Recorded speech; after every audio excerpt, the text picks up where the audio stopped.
Hi everyone, welcome back. As there are some new faces here, we'll do a brief introduction. It's time to reopen the hearing session into the examination of the submitted Crawley Borough Local Plan to 2040. Can everyone hear and see me? Okay, thank you. Could you make sure that your mobile phones are switched off or on silent, please? My name's Glenn Rollings, and next to me is David Spencer, and we're the inspectors that have been appointed to examine this local plan. Charlotte Glancy is the Program Officer for the examination, and you might have met her already. She's the point of contact if there are any queries about the examination process or need to locate a document or have anything to submit. She's based here in the Town Hall while the hearings are sitting, otherwise her contact details are on the examination website, and she'll set out some housekeeping rules for us right now or whenever. Thank you. Thank you. Just a couple of housekeeping. Just in relation to the fire procedure, there's no scheduled fire drills. So in the event of a fire alarm sounding, please leave the building via the main spiral staircase and through the main entrance doors. Once outside, please turn left and make your way to the fire assembly point located beyond the Town Hall multi-storey car park on Exchange Road. If you're unable to use the stairs, please wait in the chamber and you'll be guided by a member of staff to the evacuation lift. These hearings are being filmed and recorded to be later uploaded to the Council's YouTube site. So you should be aware that the Council is a data controller under the Data Protection Act. Data collected during a webcast will be retained in accordance with the Council's published policy, and these specific hearings will be retained for at least 2 years. So any individual seated around the chamber and in the public gallery will be filmed by the automated camera system, and your image may be captured. Therefore, by entering the room, you are consenting to being filmed and to the possible use of those images and sound recordings for webcasting and or training purposes. I think everybody knows how to use the mics. There's just one note about leaving the building this afternoon if we are not finished by 4 p.m. Please leave by the spiral staircase off the mezzanine. To exit the building downstairs, you need to use the far left-hand main door and press the green button on the side to open the door. Thank you.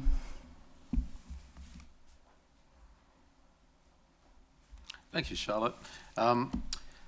So this afternoon we have an agenda and timetable, and we're going to continue. Looking at the H2 sites. Matter 6, issue 1. Before lunch we looked at land east of Balcombe Road, and we also looked at some other H2 sites.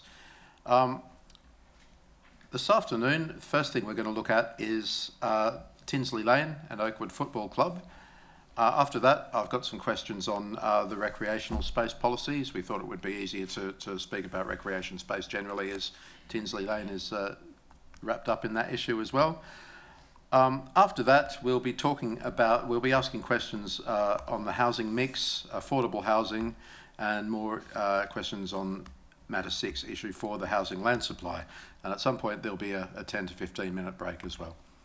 We aim to finish by 5 o'clock. Are there still access issues from the building after 4 o'clock, Charlotte? No, because I've just read out that people just need to press the green button when they're leaving downstairs. Perfect. And that's fine. Thank you. There was an issue before Christmas when people were in the building for a little bit longer than they wanted to be. Okay.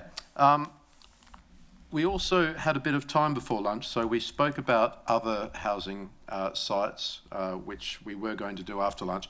Is there anyone here that doesn't want to, or wants to talk about a different housing site other than Tinsley Lane? Okay, thank you. And as I mentioned, there are a few new faces, so I'll ask people to introduce themselves again who's speaking this afternoon and for the purposes of the recording. So could I start with the council, please? Yes, thank you. I'll start, and I think it's probably easier if I pass on to my colleagues. So I'm Elizabeth Brigden, and I'm the Planning Policy Manager at Crawley Borough Council. And I'm predominantly speaking in relation to Tinsley Lane but here to support colleagues for the other questions if they need it. Hello, yes, I'm Ian Warren, a senior planning officer with the strategic planning team on Elizabeth's team. I'll be sort of assisting with various sort of housing related matters through the afternoon's proceedings. Hello, I'm Russell Ellison, Housing Enabling and Development Manager for Crawley Borough Council on the housing strategy side. I work very closely with planning, however. Hi, I'm Nick Molyneux from Dixon Sale Partnership. We're a viability consultancy and we carried out the whole plan and community infrastructure levy viability study and subsequent update. Hi, I'm Helena Jones from Dixon Sale Partnership. I'm Associate Director and worked alongside Nick on the viability studies. Thank you. And Homes England, please. Yes. Hi, Aaron Peat. I'm a Planning Director at WSP and representing Homes England, specifically relating to the Tinsley Lane site. Thank you. And on the other side, Mr. Stratton, would you like to start, please? Hello, my name's Robin Stratton. I'm a resident of Tinsley Lane and on the Tinsley Lane Residents Association. Neil Wilkinson, Vice Chairman of Oakwood Football Club and resident of Tinsley Lane also.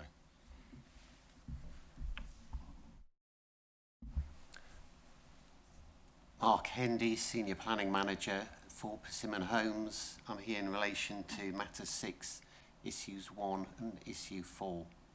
Thank you. Hello, my name's Laura Brooke. I'm a Conservation Officer from Sussex Wildlife Trust.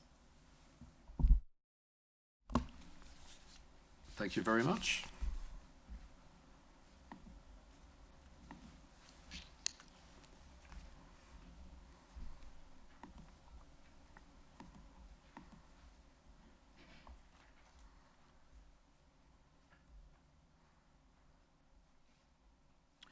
Okay, so we'll start with Tinsley Lane, as I mentioned.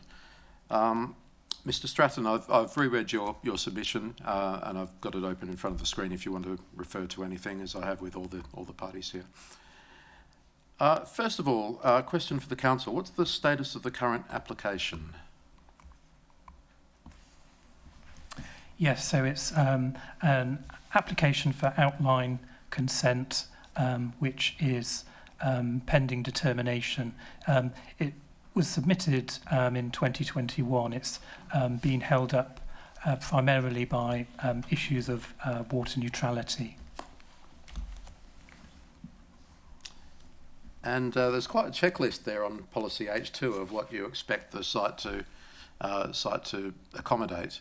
Does it tick off all those boxes?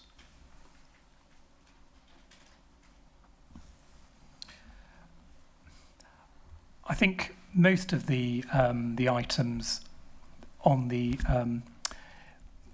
list of items in the there's a slight change, I think, in terms of the matter of allotments. I think that's the main area where the current proposals don't feature that. I think in the existing policy, there's an item about considering allotments, and Elizabeth will correct me if I'm wrong, but I think that in the submission policy that has been amended as a stronger requirement. But as far as we understand, is the item where the proposals that are pending determination. You know, where there's a question of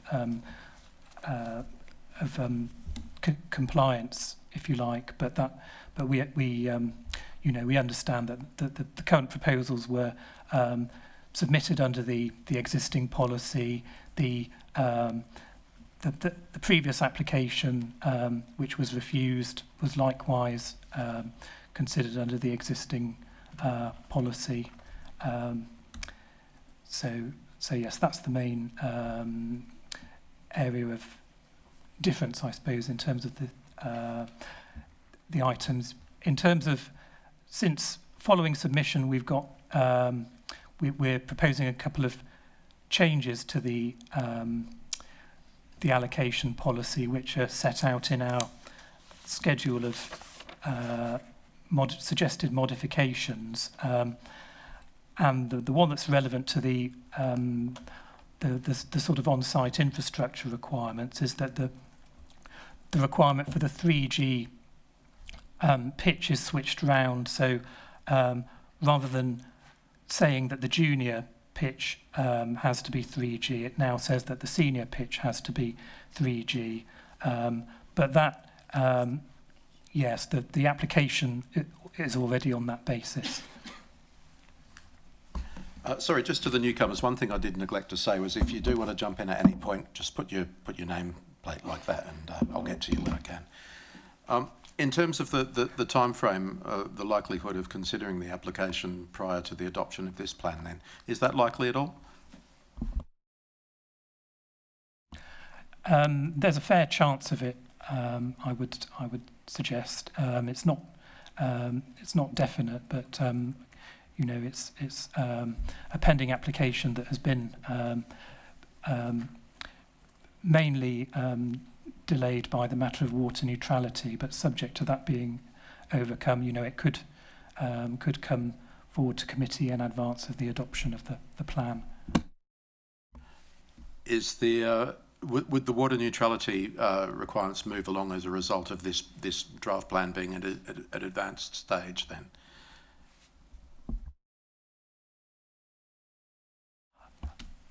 I'm not sure if I've totally understand the question, but in a sense, the requirements would be similar. That ultimately the water neutrality, you know, ultimately Natural England would need to agree,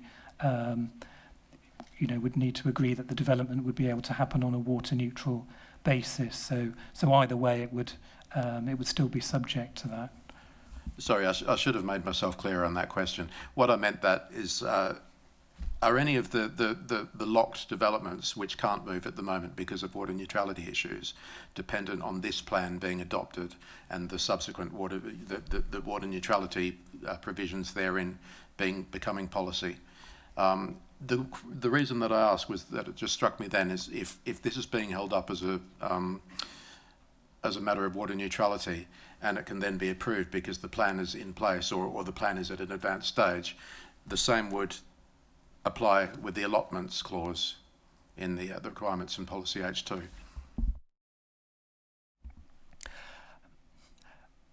So if it's a question about whether the plan process itself is kind of delaying permissions of developments because of water neutrality, I don't think that's the case.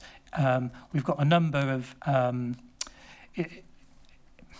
the issue with releasing sites from water neutrality is more a question of the credits being accumulated that can then be allocated to developments that can then be unlocked, and you know there have been a couple that have got resolution to grant permission, and you know we hope shortly that they will be able to receive their planning permission.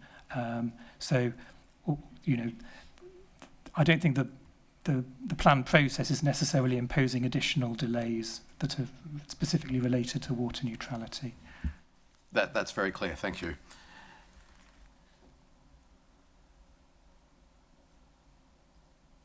Okay then. In terms of how the pending application meets the requirements of the development brief, then, is the council satisfied that it does meet the requirements of the brief?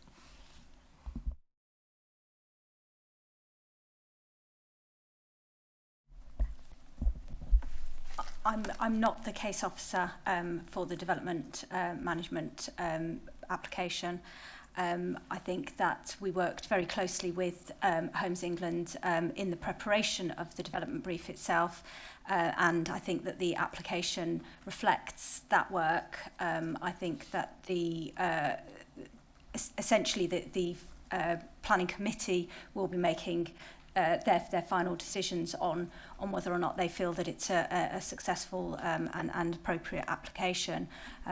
But certainly from a planning point of view, I think the application reflects the adopted policy and the policy requirements within that. But as I say, I'm not the case officer, so I haven't been completely closely involved in the actual development, detailed design itself.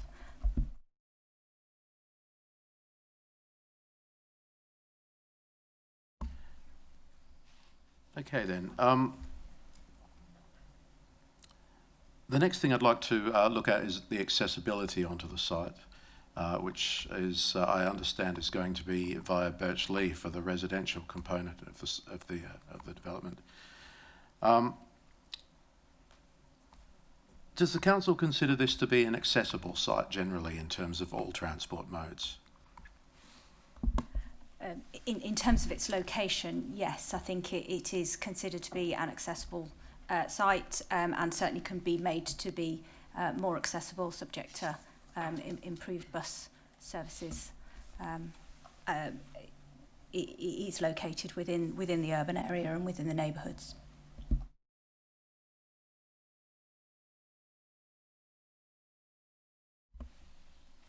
Just anecdotally, one of the things that myself and Mr. Spencer noticed when we were in the area driving around and visiting the football club was the I wouldn't say impermeability because we got through, but the streets are very narrow, and presumably the transport assessment is up to date and made sure that everything can be accommodated. 140 homes within the street network there. Yeah, certainly Homes England will be able to provide more detailed information with regards to the most up-to-date evidence that they've provided.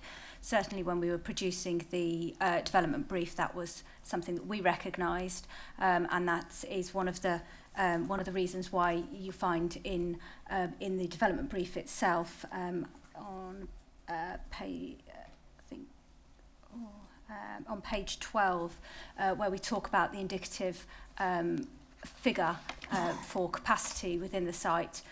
We acknowledge that it could go up, as mentioned earlier by Aaron, regarding the capacity of the northern part to accommodate all of the sports provision. But equally, we also identified that it possibly could go down depending on the more detailed access, amenity and transport arrangements, which at the time of doing the development brief, the evidence was obviously of that higher level. With regards to the planning application, yeah, I think Homes England probably would be better placed to provide more information. Mr. Pete, if you could. Also, I'm interested in, we're interested in finding out how match day, any match traffic parking demand would be accommodated as well. Yep, thank you. So on the accessibility point, yeah, it's something that we've access particularly is something that we've taken very seriously, and has been something that's been set out quite clearly in the development brief that was put together. And it's worth pointing out that West Sussex County Council were party to that development brief, and were satisfied that with the potential options that were put forward at that point. Obviously, we've been through one planning application process. We believe we're very close on a second. So through both of those processes, we've looked long and hard as to all the different options that are available for access. And it's very clear to us that the solution we put forward is the right solution. It's one that is acceptable to West Sussex County Highways on both accounts. So there's neither application has any objection from County Highways, which we believe puts us in a very strong position. And again, I think ultimately we were asked to go through a very thorough exercise to come to this point, because we know it's a key issue, and we've been very thorough in that. Hopefully in the hearing statement as well, I provided a bit of detail in terms of the options that we looked at and where we ultimately landed. So I think from an access point of view, it's something that we've spent a long time seeking to find the right solution for access. And sorry, your second point. In terms of, it was match day parking, yeah, wasn't and also the fact that the area is in a area, it's an area of open space deficiency. Was that taken into account in terms of the demand of the renewed facilities and the amount of people that would be visiting? Absolutely. So hopefully again in the hearing statement we put together, and I'm happy to provide any more application detail if the inspectors need it. There has been consideration to the level of parking that's needed on a normal day, and permanent parking provided on the northern site for that. There's also an area that sits along the western boundary of the site that would be provided for match day car parking. So collectively, we've put together a solution that we think deals with a typical day for the football club, and indeed anyone else who chooses to use it, because I think it is worth saying that the facility that we're putting back, you know, not only we believe satisfies policy in terms of the equivalent provision that's on site at the moment, we think that it also provides a betterment and will encourage greater community use as a result of it. So there will be, you know, across a typical day, there will be greater use of that, and probably into the evenings potentially as well, if the community use is taken up as we think it will be, given it will be a 4G pitch, and we think it'll have opportunities to bring in local schools and others that use it. And you know, I manage a local football team myself, and the provision of such a facility allows such greater flexibility of use into the evenings, onto times of the day that may not otherwise have been accessible, or times of the year that you might not otherwise have been able to play on. So I think all of that flexibility has been understood. You know, we're very clear as to the findings of the council's play and pick strategy, and we understand where there are deficiencies, but we also understand where the emphasis is in that document, and that emphasis is very much on providing that 4G facility.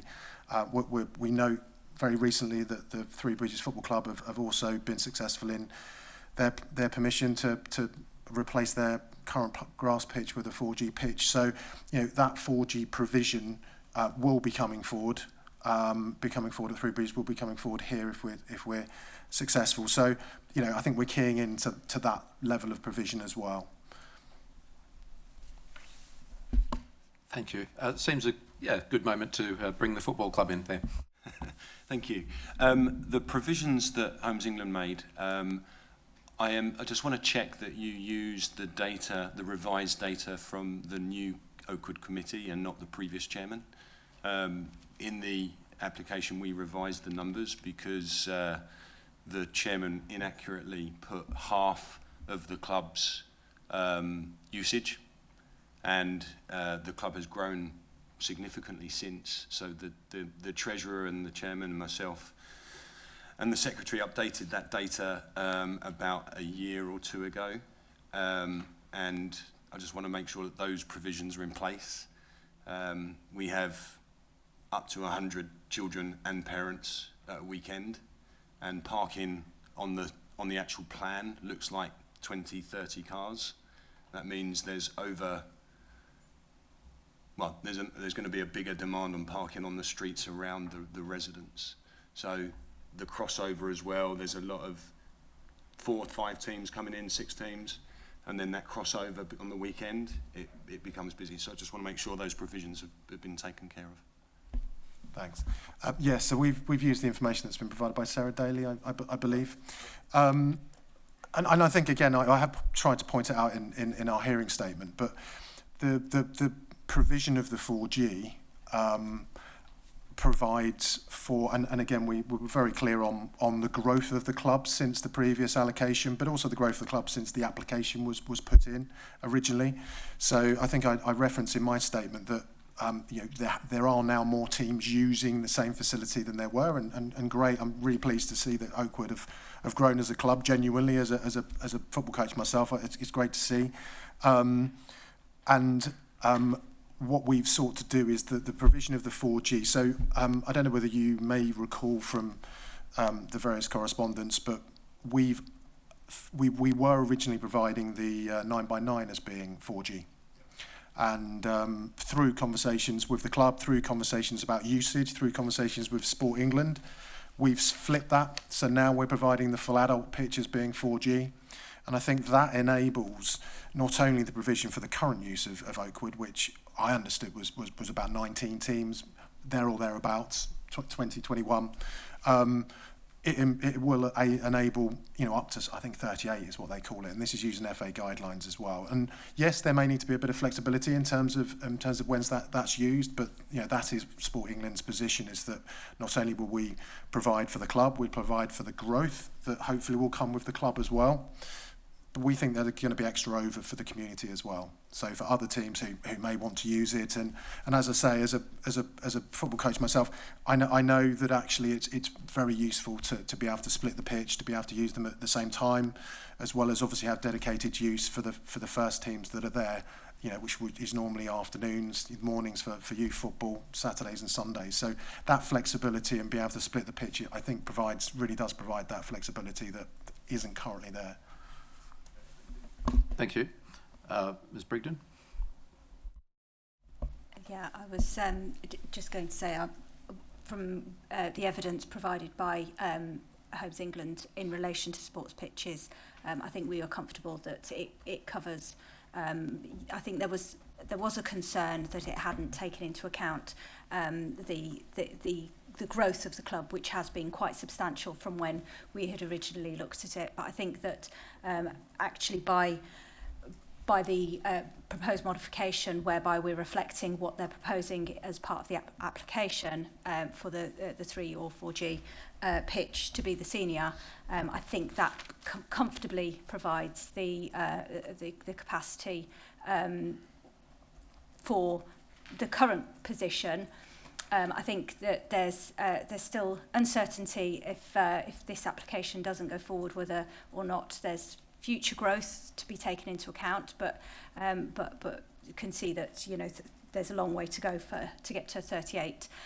In addition, we have had other applications around the borough, one for Three Bridges 3G, which has been agreed, but subject to signing of Section 106. So there is capacity within the borough that's changing since the playing pitch assessment was done as well. Thank you. And Mr Wilkinson, are you satisfied with the proposed layout? My honest opinion is no. We have 3 grass football pitches, all 11 aside, and during the weekends the site is busy. If you've ever been down there on a Saturday, the lane is blocked with cars parking. If we have a tournament, the actual site where the clubhouse could be is actually also used for car parking. So for us as a club to drive revenue, if we were to do a summer tournament, that's where we get a lot of revenue to invest into the club. And I think they're the sort of things that will inhibit us to grow. And also understand Aaron's point with regards to, the facility is good, and a 3G pitch is absolutely, the way forward. But the limitations when the first team are training Tuesday evenings, Thursday evenings, under 23s, under 18s, they train in the evenings as well. So actually the window for additional usage outside of the club is somewhat reduced. And yeah, for me, from a personal perspective, the site that we have is fantastic, but we haven't been able to grow to where we would as like Three Bridges, because the development's been put overhead. We don't get funding from the Football Association. And as Three Bridges have some funding from the Football Foundation, we actually have a good site in the audit, and could have access to millions of pounds, but because of this and the tenure of the site, we are unable to access those funds. So we're sort of hamstrung with regards to the growth. And yeah, personally, 3G is really good to train on. It's not great for playing on with injuries and stuff like that, but it's down to where the application goes. I don't feel it's fit for purpose, but that's again my sort of personal opinion. Thank you. Thanks very much. Mr Pete. Yeah, thank you. I mean, I think it's worth saying at the outset that, you know, we really do want to continue those discussions with Oakwood, and you know, we've been doing that for many years. There's been a change of leadership, and I think we've had a first meeting. We want to continue that, and we want to continue to do everything we can to ensure that, you know, that there is the best facility for them, that it works for the club into the future.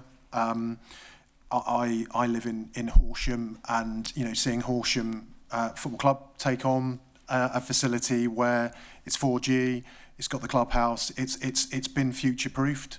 I think is a good example of where hopefully that can the club can go, and what the facility hopefully brings for them.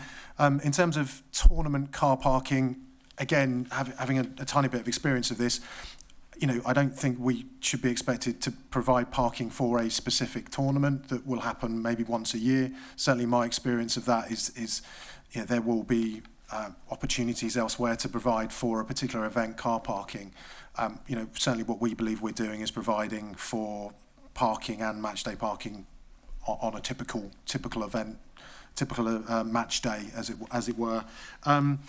And again, just from a training perspective, yes, you know, again, just my club in Horsham, you know, yes, you have to be flexible with timing, but even you can see from the Free Bridges application that was approved, you know, the number of training sessions that it can cater for, I think is substantially increased. And whilst there may need to be, again, you know, different teams at different ages are able to train at different times and compartmentalise the pitch, I do feel that flexibility is there to provide more slots than there may currently be at the moment. And, you know, my junior, or whatever they are now, under 16 team used to play against Oakwood, and I know we've had to play against them up at Ifield Community College, or they've trained up at Ifield Community College. So, you know, some of that stuff happens now that I think will probably, at least there'd be an opportunity to do that on their new site because of the 4G. So I think, you know, with flexibility, I think there is, I genuinely believe there's greater use that can be put to that facility than there is at the moment.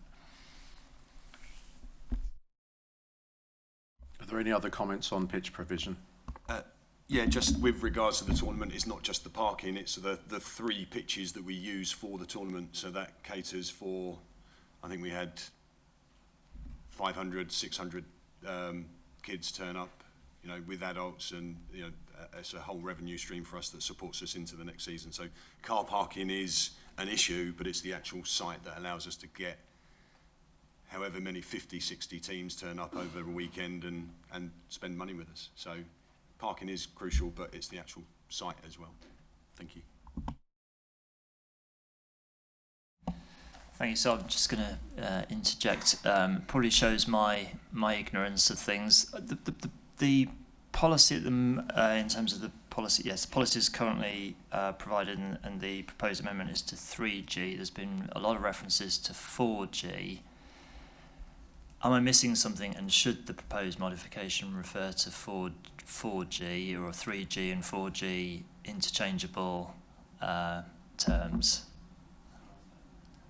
I'm probably going to open a whole. Did I mention 4G? I can't remember who that was. It was me, was it? I just thought. It's on the recording. I can't deny it. No, I understand the provision is for a 3G.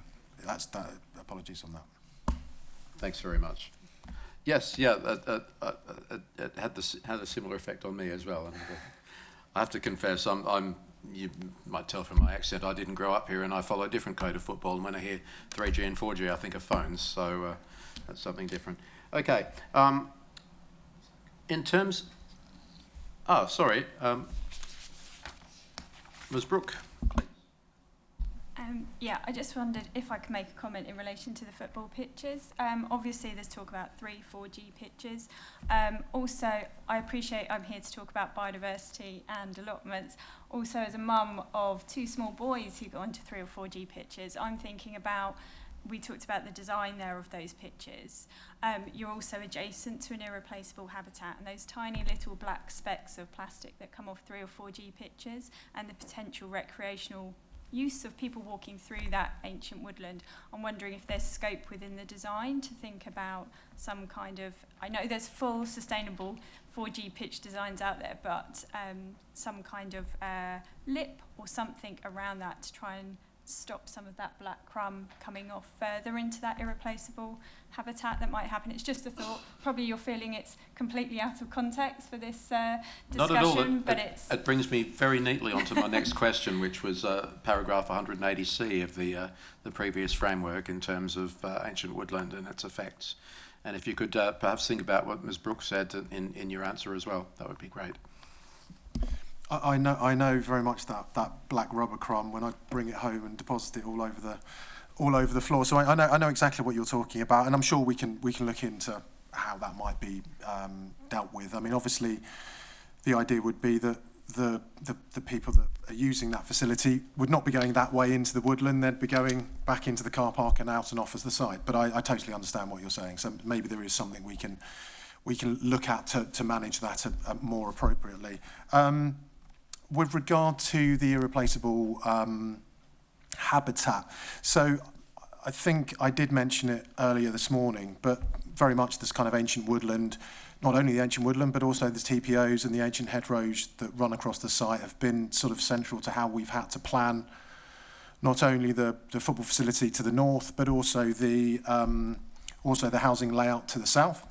So, everything that we've had to do has been cognizant of the need to have an appropriate standoff from the ancient woodland, and just generally to ensure that the wooded or treed character of the site is maintained. I'm aware of the Sussex Wildlife Trust's representations, and I think very much our position is that we would look to manage any access into the ancient woodland. At the moment, we, despite signage and other means to say that people shouldn't go in and use Somersby woods, that it is being used, and it is being used as an amenity for local residents, and we see that, we understand that.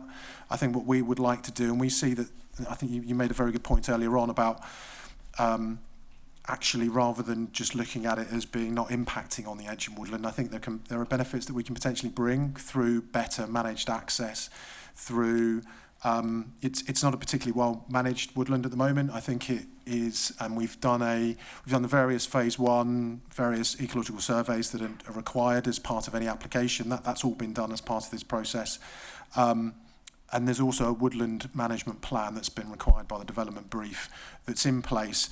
That has determined that the woodland is of fair quality, and fair quality because it isn't managed at the moment. There is no ongoing maintenance. People and their dogs, are able to walk wherever they want to walk at the moment. There are evasive and non-native species in there. So I think as part of this proposal, we would look to informally manage that woodland. We would look to put pathways, etc., that would allow for managed access, and that people would keep to those paths. That isn't currently the case at the moment. And I think just generally seeing it as an asset and one that we can help bring some proper management to. So we would hope that can go some way to delivering on some of the biodiversity net gain that we will be looking to put in place on the site, and work actively with Sussex Wildlife Trust to do that. Certainly, I think there was reference made to cycleways and to boardwalks in the representations, and we want to manage it in an appropriate way, and that wasn't necessarily where we were looking to go. It was to do it in a natural and organic fashion. Thank you. Ms. Brooke, do you have anything to respond to? Any response? Obviously, yeah, we have seen the SPD, and as I think I've made clear sort of in my representation, I think there's some really positive things in the design brief for Tinsley Lane. I guess the outcome will be how that's handled once it goes to committee and approval and things come forward like that. So if there's issues of viability, there's always a concern from our point of view that the environment might fall down the pecking order when those things come. But obviously we're talking about ancient woodland and irreplaceable habitat here. So, that will be a very important stance. In terms in relation to the black crumb coming off the pitch, I do think that would be a really important issue for you to address, because it won't be sort of just directly coming out of their boots and falling everywhere, or bikes. It will be the wash off that could potentially come from the pitch. So the whole management of the drainage into the area, I think, is going to be quite important as sort of a highlighting that could be seen as an indirect impact to ancient woodland. So yeah, I'd be very keen to see that addressed. And I don't feel that's potentially captured in the brief at the moment, but that's perhaps just because that was a point we didn't think of at the time. Thank you. Yeah, I think that would be a point for the brief rather than the policy itself in terms of soundness. But that's useful for me to know as well, because it all adds to the rich tapestry of the site. The other issue that we need to talk about in terms of soundness and applicability is the inclusion of the requirement for allotments, which we touched on at the start. I've read from Homes England that they have an issue with the viability of the site and its deliverability should allotments be included. What's the council's view on that? Yeah, so in terms of the sort of the history of the site, so in the adopted plan, the policy just requires the consideration of allotments, and that was because at the time of that plan, it was thought that Forgewood would be bringing forward allotments, and so it wasn't necessarily that there was going to be a deficit in that particular location. What transpired was that Forgewood required that open space to be playing pitches, so allotments didn't come forward in Forgewood. What it shows, and our evidence that we've submitted, particularly in the open space study, is that the allotments, so that's reference WCOSSR 01, that basically shows that particular area of Crawley is completely deficient in accessibility terms to allotments, and that came out as we were preparing the development brief, and so the development brief looks stronger at the need for providing allotments on site. Because the policy still has the slightly softer wording of consideration for, obviously the planning application has been prepared up on that basis. However, when we came to look at the site again through the local plan review, it's felt that that site without allotments would be contrary to the evidence that we have in terms of the open space. The updated open space study, particularly paragraphs 8.11 and 8.12 on page 70, confirmed that community food growing opportunities should be sought from new development. And I think that that's also that requirement supported by the MPPF paragraph 92C. I think that additional evidence from that particular open space study really does show that things have moved on in terms of provision for food growing opportunities, whether that's in your traditional allotment style or some more imaginative solution. But that leads us to believing that this site should, bearing in mind that it's an open space site, and we are losing an open space site, and that shouldn't happen unless other open space needs can be satisfied in an alternative way. And I think coming down on it, the local authority believed that the allotments of some kind should be provided on site. It wouldn't be suitable just to take a financial contribution because it wouldn't be accessible to the residents in that area. Thank you. And Mr. Pete, in terms of the options you went through in the master planning and all that, were they included at an earlier stage at all? So the existing policy requires us to consider allotments, and that's been part of the process throughout. I mean, I think some of what we've been talking about with regard to the football club, with regard to the ancient woodland, are all key factors in a lot of different things are required on this site, on these collection of sites, and we've had to try to balance that accordingly. So allotments were considered. We've tried to look at where that might be. The constraints that we're obviously working with are the reprovision of the football club to the north, which takes up that whole parcel, as we've demonstrated. We've then looked into the central and the southern portion, and through the need to provide for, and these are unique circumstances, I think, to provide for the standoff for the ancient woodland. We also have the need to provide a certain master plan or a certain layout of housing in order to mitigate for the noise impacts that I think the previous inspector was concerned about, but satisfied, has meant that there is the need to provide a certain perimeter of housing. So that then pushes us towards the western side of the site, and it's been felt that the other open space requirements, and some of this has come about as the result of the planning application process and requirements of ward councillors and others, is to enhance the play space on site. So we've had to enhance other aspects of the play provision, recreation provision accordingly, and that's meant that we don't feel that there is sufficient space on site to provide allotments as well. So they have been considered, they've been considered throughout. I think it's important to say as well that the site we believe is viable, but we don't believe there is that strong level of viability that potentially has been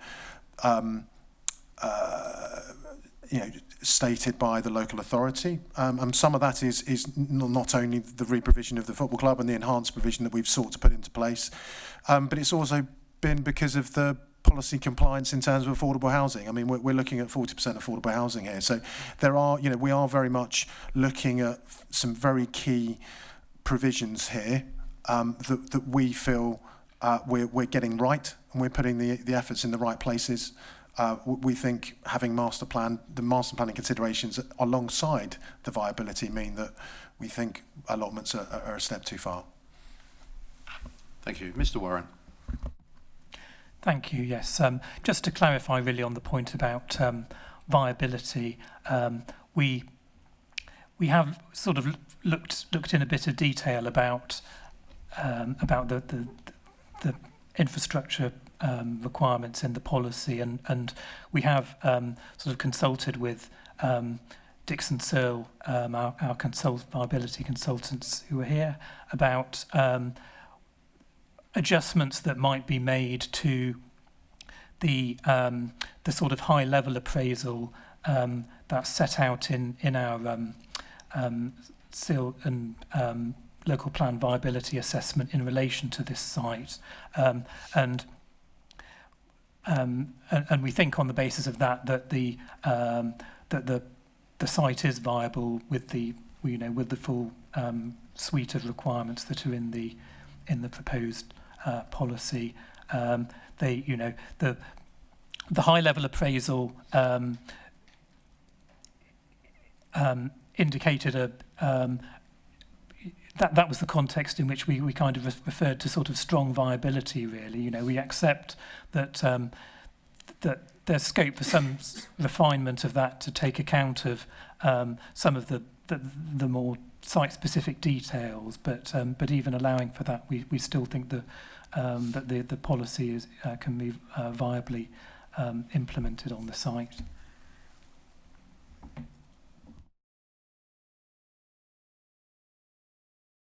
Mr. Pete. Yeah, I mean, I only had a very quick point now, but yes, we have also been through that viability exercise in more detail, which is the reason why I'm quite firm on our position here. We're happy to share that with the council if we need to, but I just think there's another couple of aspects. Obviously with the new plan coming through, we have sort of enhanced provisions needed for biodiversity net gain and for water neutrality as well. So issues over and above where we were previously that have now fed into our response in this regard. Okay, is there any more comments that anyone would like to make on Tinsley Lane? Thank you for your contributions. Ms. Brooke. I would just like to say that obviously we've put our meta statement in relation to the allotments. We would support the council in their requirement for allotment provision on this site. In my original submission meta statement, I talked about it being considered about economically unviable, but I think there's the other aspect of viability and the community aspect of it. I can see there's the development brief references 1,425 square metres of allotment space required on site. So I'm wondering to what degree does it become unviable? What size does it then become unviable for you to deliver? And thinking about creatively, as Miss Brigden said before, there could be other opportunities for community-based gardens or things like that to provide that provision for people on site, because I'm currently not clear, perhaps because I haven't looked at your outline application, whether they are providing private amenity space for people or this could be their only access to that kind of open space. Thank you. Would you like to respond to that, Mr. Pete, or? I will very quickly. Okay. Yes, there is private amenity space provided for I think most residents actually on there. We've got a mix of accommodation, some of it being sort of larger properties around the edges, but there is private amenity space provided for all of them. So this would not be their only provision. There's also other elements of open space and recreational space on site, making use of the buffer for a walkway and also the play space on site. So from a recreational point of view, we very much feel that we're over providing in those other areas of open space. Yeah. Mr. Stratton. Thank you. I suppose I really just want to make a point on the viability issues, and that what we've heard today about re-provision of open space, re-provision for the football club, dealing with the ancient woodland access, etc. It seems to us that the site is marginal at best, and being marginal, the likelihood of it actually ever getting planning permission, or if it does get planning permission, of it ever getting developed, is an issue for us, because we've always said from the Residents Association point of view, we do not oppose redevelopment, we don't oppose development, we support the Oakwood relocation, but it just seems to us that as we go through a marginal site, replicating the designation into the new local plan doesn't fill us with enthusiasm that the site will eventually get developed and will remain as it's been for the 30 years I've lived there, as it currently is, which is unused apart from Oakwood and dog walkers. Okay, thanks. That's all I want to say. Thank you. Mr. Pete. Thanks. Thank you. I suppose my only response to that would be we've actually been very busy since the last local plan in 2015, as I think I set out in our hearing statement and earlier on, it's not been through lack of engaging with the planning system to get through to a scheme that we think is one that works. So it's not that we've been letting it sit there and we've not been doing anything. We've very much been looking forward, and I've got two members from Homes England behind me who are very keen to move this forward and move it forward quickly, and hopefully this is another step forward. As I think Ian pointed out earlier on, we have an application sitting in the wings waiting to be moved forward from a water neutrality point of view, and we hope that there is a solution in the wings to do that, and we want to engage in that very quickly. So from our point of view, it's very much a scheme that Homes England want to progress on, and I think I highlighted in the first session this morning, and we may come back to it in terms of trajectory, is our timeline very much looks to deliver all of the houses on this site within the next 5 years. That's what Homes England are expecting and planning for. Ms. Jones, please. Thank you. It was really just to build on the council's point on the overall viability assessment and the review we did of this site, and as set out in our report and in the corresponding results set out in Appendix 2B, the results were very positive, and that there was a fairly sizable surplus available, and in addition to that, our assumptions also allowed for additional contingency, so we feel, in our professional opinion, that the site is viable. Alongside that, the other sensitivities we considered when testing the site was variations in construction costs and sales values, and across all those scenarios, again, as you'll see in Appendix 2B of our results, they all returned viable and positive results, so we feel the site is deliverable and viable.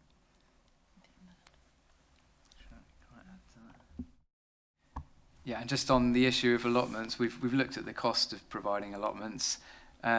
We had assumed it would be provided as part of the open space, but even if not, you know, the actual size that was talked about just then, that's probably, 4 or 5 plots of housing that would have to go to provide those allotments, and that would be unlikely with the kind of surpluses that we were showing in our appraisals to move it from viable to non-viable. So in our view, that it could viably be provided with allotments. I was just going to make that same point. It's not obviously just the cost of providing the allotments, it's the net loss of housing that would come with it. So, you know, you may say 5 or 6, we may say sort of 8, I think is what we were looking at. So, you know, there is a substantial additional cost associated with those allotments. Okay, thank you. Are there any more comments on Tinsley Lane? Thank you. Okay, we're going to divert briefly from our Matter 6 pathway and go into Matter 9, recreation provision. Only a few questions, so we can all get back to housing as quickly as possible. Okay, now overall, Tinsley Lane aside, as we've just discussed, is there any overall loss of recreational space proposed in the plan through any of the other allocations? No, only the allocations that are identified as housing and open space. Yeah. Okay. What are the Cherry Lane pitches? How do they fit into things? We weren't able to quite make the connection where they were mentioned in the plan with what's going to happen. The Cherry Lane pitches are part of the borough's open space facilities. They are to be retained, and they're taken into account as part of the plain pitch assessment and the open space study. They form part of the sort of general green infrastructure. Was there any redevelopment proposed around that area? Any allocations? I don't think there was. I don't think so. It's they're immediately adjacent to Manor Royal and just abutting the Langley Green, north of Langley Green. I think they fall on the boundary of the built-up area. Thank you. And in terms of the 2 main football clubs operating in the borough, are there, well, apart from what I've heard, are there needs generally addressed in this plan? Is there any shortfall at all that the council's identified? I think the plain pitch study picks that up, and I think there was also a study undertaken by Football Foundation which provided some recommendations, but essentially the needs of the clubs within the borough are picked up as part of this, as part of the study. The local plan doesn't seek to take anything further away. The plain pitch study was done on the basis of the allocations and the proposed re-provision of those particular sites. I think there's an understanding that the pitches within the borough could have further enhancements done to them which would increase their capacity. And that's something that I think we would be supporting through any planning decisions. I think in addition, there's obviously the interest of significant scale development immediately on the borough's boundaries, and ensuring that particularly picks up its own needs rather than adds to the increased capacity within Crawley, and that's picked up in, as we discussed in part 1, our paragraph 12.17 to 23, where we talk about urban extensions and them not increasing needs on the borough's boundary. I think there are some clubs from outside of Crawley that use facilities within Crawley. Thank you. And I appreciate this is a question that we haven't asked previously, but looking through OS2, we picked up that there may be an undersupply in some non-football recreational uses within the borough. Are you aware of what those are and where we can find further information? So in the open space study, which is WCOSSR01, that looks at all of the open space within the borough, and that's what brings out the standards, suggests the standards that are set out under policy OS2, and it breaks it down, so it gives you borough-wide accessibility, quality and quantity standards, and it breaks it down into neighbourhoods as well, aside from things that are like sports pitches, which are considered borough-wide, but it adds on, so it looks at what the provision is now, and then it adds on the likely provision based on an understanding of the delivery of housing sites coming forward within the local plan. So it picks up that.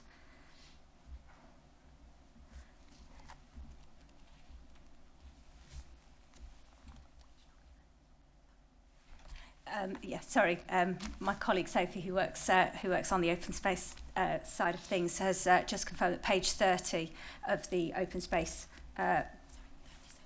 37 of the open space study has the audit of the local provision. If you could just indulge me, I'll have a quick look at that. Could you give me the? Actually, I'll go to the.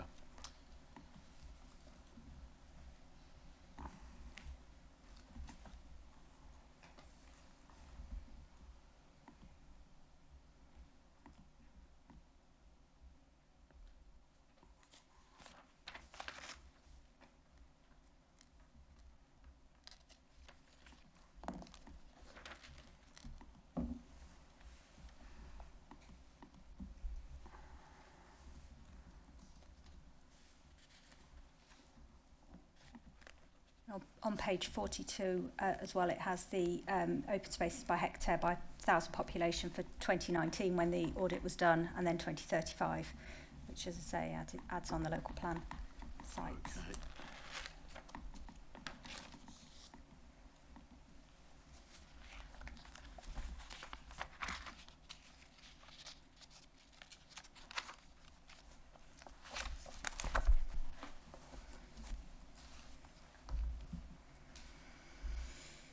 What are the council's priorities in terms of providing for any undersupply?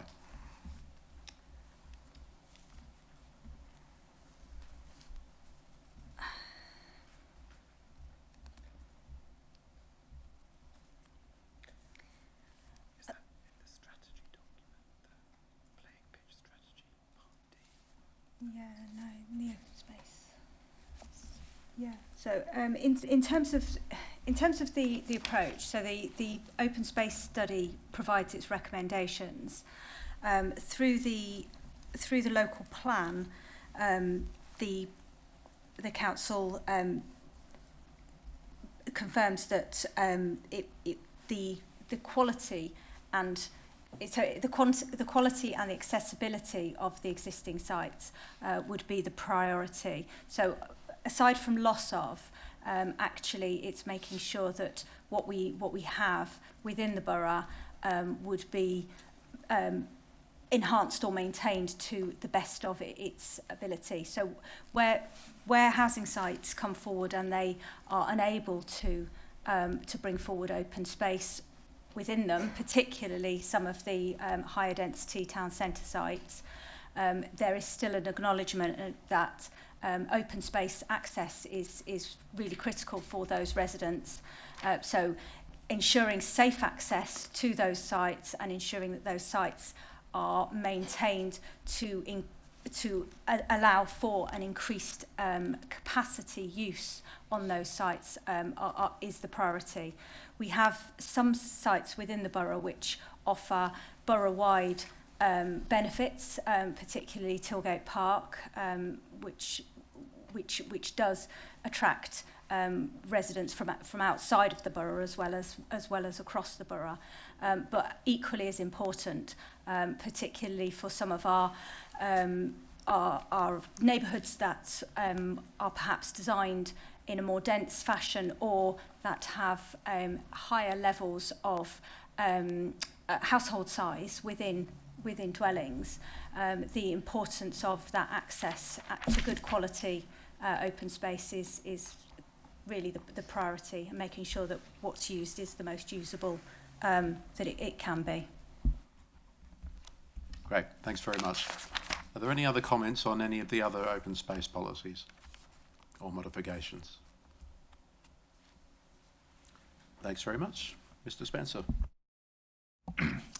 Thank you. There's nothing further in relation to the open space and the Tinsley Lane site, so just check everybody feels they've had an opportunity to make the points they wish to raise. As we may have said on previous occasions, what we've got in writing in front of us carries equal weight to whatever we hear in this room. So if everybody feels they've said what they want to say in terms of participants around the table. I've got a gentleman at the back who's got I mean, is this, obviously Mr. Stratton is here. Yes, I wonder if I may just say a few words. My name is Ian Miller, chairman of the Tinsley Lane Residents Association. So we do feel we're totally in support of development of this site, but particularly for Oakham Football Club. And just hearing the discussions here, I don't think there's been enough study to the fact that Oakham are going to have to half the number of teams that they play, because they at the moment use 2 of the 3 fields there, and they'll be cut down to 1. And they haven't really said there's space elsewhere for that. The other thing that hasn't been brought out is this access point. Virtually, they have said is fine. You have seen it yourself from what you said. It is a narrow, twisty road with a gogling on. It's a close at the moment. We a residents association employed, paid money for an independent safety consultant to look at it, and he contests the West Sussex County Council and saying this is not a safe access route for the volume of traffic that is proposed. So if there was half the number of houses, yeah, practically okay, but 120 dwellings producing the amount of traffic to and fro every day is very large. The other thing is the only access from the Tinsley Lane area to the outside world is onto Gatwick Road. Now Gatwick Road at the peak periods is really chock-a-block with traffic. It's very difficult to get out onto Gatwick Road during the rush hour. With sports fields, they're using it at weekends and evenings, so it doesn't do that. So really, it's a very contentious site, and I don't think it should just be rubber stamped without looking into a lot of these details more carefully. Okay. Thank you for that. I'm mindful the council, as your plan in the first instance, and Homes England is obviously promoting the site, have referred to some of the points that Mr. Miller has raised on behalf of the residents' associations. They don't necessarily need to be repeated, but there was anything there specifically that you wanted to come back on before I bring this particular session to a close. I just wonder on the issue around sort of we discussed a lot about pitch demand and the ability to accommodate future demands going forward. I think does it come back to this issue about the flexibility that would be provided by the 3G or 4G provision that addresses that particular point. I think I'm mindful we've had a reasonable amount of discussion on this site, but as I say, it's the council's plan, and for Homes England, is there anything further you wish to come back from in terms of what I've heard from Mr. Miller? No. I think, Mr. Miller, we obviously heard a lot of discussion. I understand the resident association's position is, as we've said, we've looked at the site and the area, and we'll come to our own report and conclusions on this. So thank you for your contribution this afternoon. What I'm going to propose now is that the rest of the agenda, we're getting back to sort of more generic development management issues rather than site specific. So what I suggest is we have a quick break now, It's coming up to 3:10. If we can be back here at 3:20. So if people have been here specifically for Tinsley Lane, you're now free to go. You may leave the building now. For those of you who love affordable housing mix and the housing trajectory, we'll reconvene back here at 3:20 and conclude the Matter 6 discussion. Thank you.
Okay, it's just gone 3:20, so it's time to resume the hearing sessions, and we're aiming to finish before 5 o'clock. So hopefully we can do that. And for the final part of this afternoon's session, in terms of the agenda for this afternoon, is to look, as I indicated earlier, the policies in relation to kind of housing mix, affordable housing, and then we'll ultimately finish off in terms of just having a look at the housing trajectory, the updated housing trajectory, and that has some consequential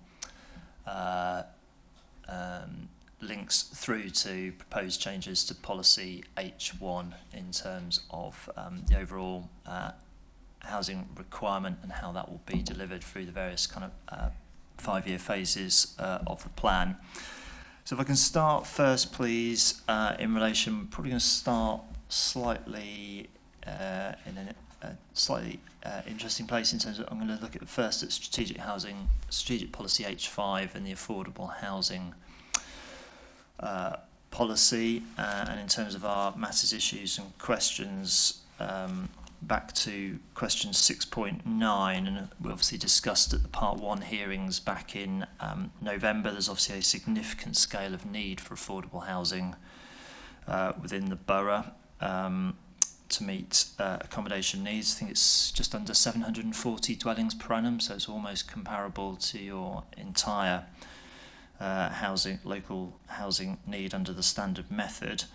And our first sort of general question to the council in terms of the policy approach it's seeking to adopt, and you may wish to then refer to some of the proposed modifications, is whether the approach in policy H5 would be justified and effective in securing kind of optimum amounts of affordable housing, recognising the borough does have a constrained land supply in terms of what you can do, and also whether in respect of kind of how the plan preparation has looked at viability issues in terms of your 40% requirements for the borough as a whole, albeit with the alternative 25% in relation to the town centre.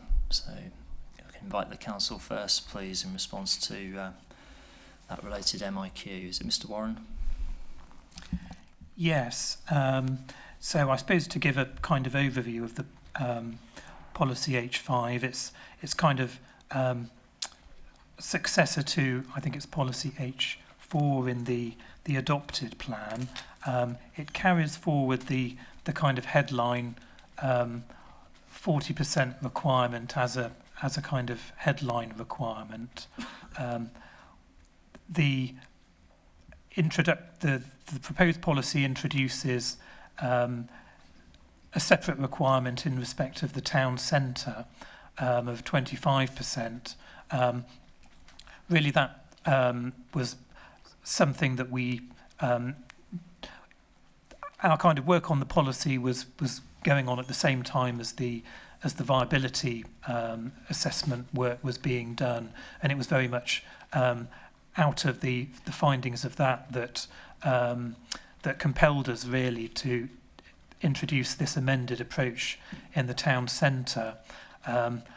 What was coming out of the appraisals was that developments in the town centre experienced higher existing use values, and there were additional sort of build and design costs associated with sort of higher density residential development. And at the same time, I think it's a point we also mention in our Matter 6 statement, the development values in the town centre aren't. I think we perhaps describe it as a kind of maturing market. That it's although Crawley town centre seen a significant growth in the residential population, it's not maybe commanding the kinds of values that you might find in a sort of more metropolitan kind of environment where there's more of a kind of established market in terms of kind of urban or inner city living. So taking all of those things together, with some reluctance, really, we introduced this amended requirement for the town centre. Another area of change from the existing policy is that we set out with more, that it's more explicit about the fact that the policy applies to C2 developments as well as C3. And I guess there's a number of amendments that are kind of linked to that. We think that it's appropriate to require that in a strategic policy. We think it's justified. This issue of seeking affordable housing from developments that are C2 or providing an element of care. We think that the need picture justifies it in terms of the proportion of older households which are in social rented accommodation as set out in the SHMA evidence. We think, it doesn't seem to us that there's any inconsistency in terms of national policy in terms of the principle of seeking affordable housing in that context. And so then there's the discussion about viability, really, and we're mindful that representations have been made suggesting that for reasons of viability we should kind of carve out C2 or sort of specialist older persons housing development in particularly as an area where there's sort of a presumption really that they can't provide any affordable housing. We don't see justification for that.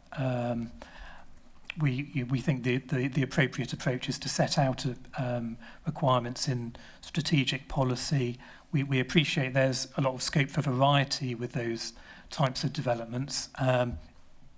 Some, we in some circumstances they may not be viable. In other circumstances, they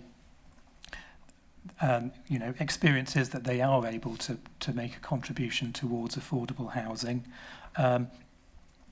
But in consideration of certain aspects of C2 developments, we're proposing a modification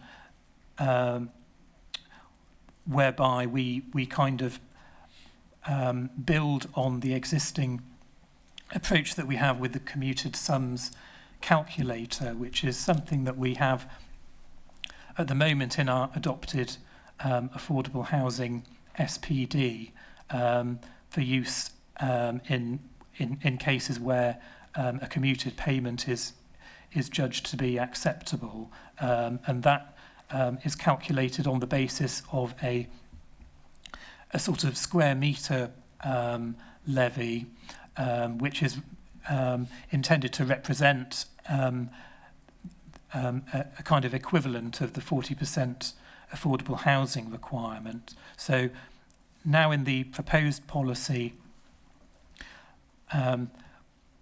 we are suggesting that sort of calculator approach could be used on a wider basis in relation to C2 developments, but on the basis that it's that the calculation that is based on their net sale area rather than the gross internal area of the development. That's intended to make allowance for one of the specific features of those types of development, which is the larger kind of communal area of communal floor space and facilities. And another thing that we've done that's also related to the calculator is in the most recent suggested schedule of modifications. We have put in a kind of town centre version of that takes the calculator approach on the basis of the 25% requirement rather than the 40%. One point, sorry, about the C2 developments as well. The intention is there that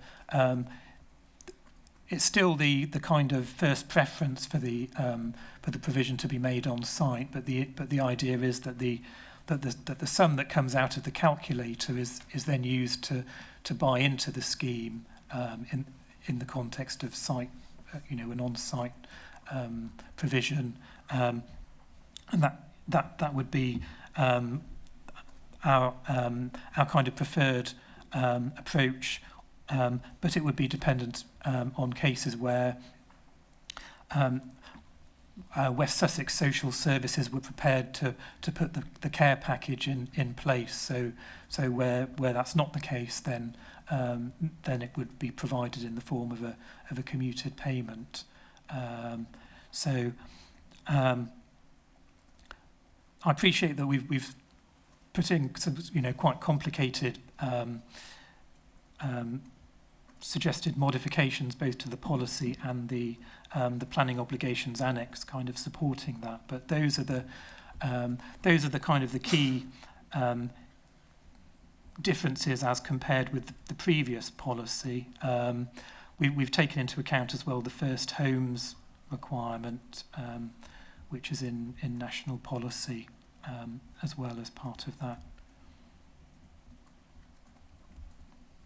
Thank you. So yes, certainly as I'm sort of reading the modified policy, as you say, Mr. Warren, the starting point remains both for C2, C3, whether you're in the town centre or out within the rest of the borough, is to look for on-site provision in the first instance, and then it's by exception that you'd then go down the route of, we'll look at the kind of the commuted sums calculator.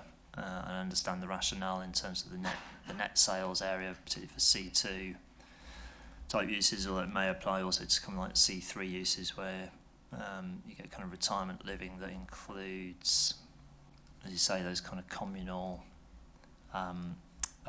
areas. But just to understand, you're saying there that the sum would be used to kind of buy into the scheme. So, for example, a C2 scheme comes forward with 40 bed spaces. A financial contribution based on, was it the £218 per square metre levy? It's 350. Okay. Yep. So a sum would be devised against that calculator, and the intention would be that then that's the first kind of port of call would be to kind of buy into that scheme or to seek that kind of provision within that scheme, although they're not directly providing that affordable unit. There would be a value, whether it be by Sussex County Council or somebody else, to effectively acquire one of those bed spaces, or is that how it's intended to work? Allow me to pick this one up. I think the intention is, well, obviously we have to work with what we can get and what we've got, basically. So it's about arriving at a number, using the calculator as a starting point. So now we know we've got a sum of money, call it, I'm looking at a live scheme that we are looking at now, say it's 2.8 million they owe us. If each unit costs £300,000 on site to buy, if we want to buy in, we know therefore how many units we could buy. In a normal Section 106 setting, a housing association would be expected to bring additional capacity, additional capital into the scheme, hence meeting the 40% requirement. We can't assume that. We have to depend on West Sussex County Council support. We're not a unitary authority. We have to depend, therefore, on the county.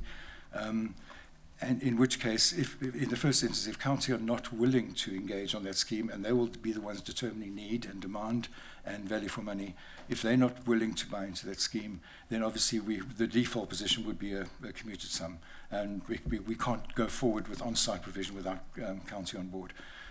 In which case, if we are looking at securing something on site, the next question is there any additional capital or subsidy that can sit alongside the sum of money that we've now ring-fenced from the developer? And there may or may not be. If there is no additional capital, then all we've got to play with is what the developers, what we've identified through the commuted sum calculator, and we could buy back into the scheme, which equates to about 10% of the scheme in reality, as opposed to the 40% we would have aspired to achieve, without any additional subsidy coming alongside, and only talking about the revenue that county might bring. In some cases, county might bring themselves capital to enhance the package. Otherwise, they might have a registered provider that wants to buy in with the scheme as well, where it can therefore be extended beyond what we might, the minimum we could get is only with the developer's contribution, or we can flex it with additional contributions to see how much else we can secure on site. And in terms of this approach you're now proposing through the proposed modification, I mean, is that a reflection that the policy as originally drafted may have created viability issues, or that you think that this is potentially, in the circumstances where you can't secure on-site provision, this provides a more flexible or more innovative way to secure some form of provision as best as possible? Yes, I think our thinking around this was to be responsive and reactive, so we can flex with whatever we can secure on site. I mean, affordable care would be the ultimate. If we can get it on site, even if it's only 10%, is better than 40% would have been ideal. But even if it's only 10%, we do at least get something into the scheme.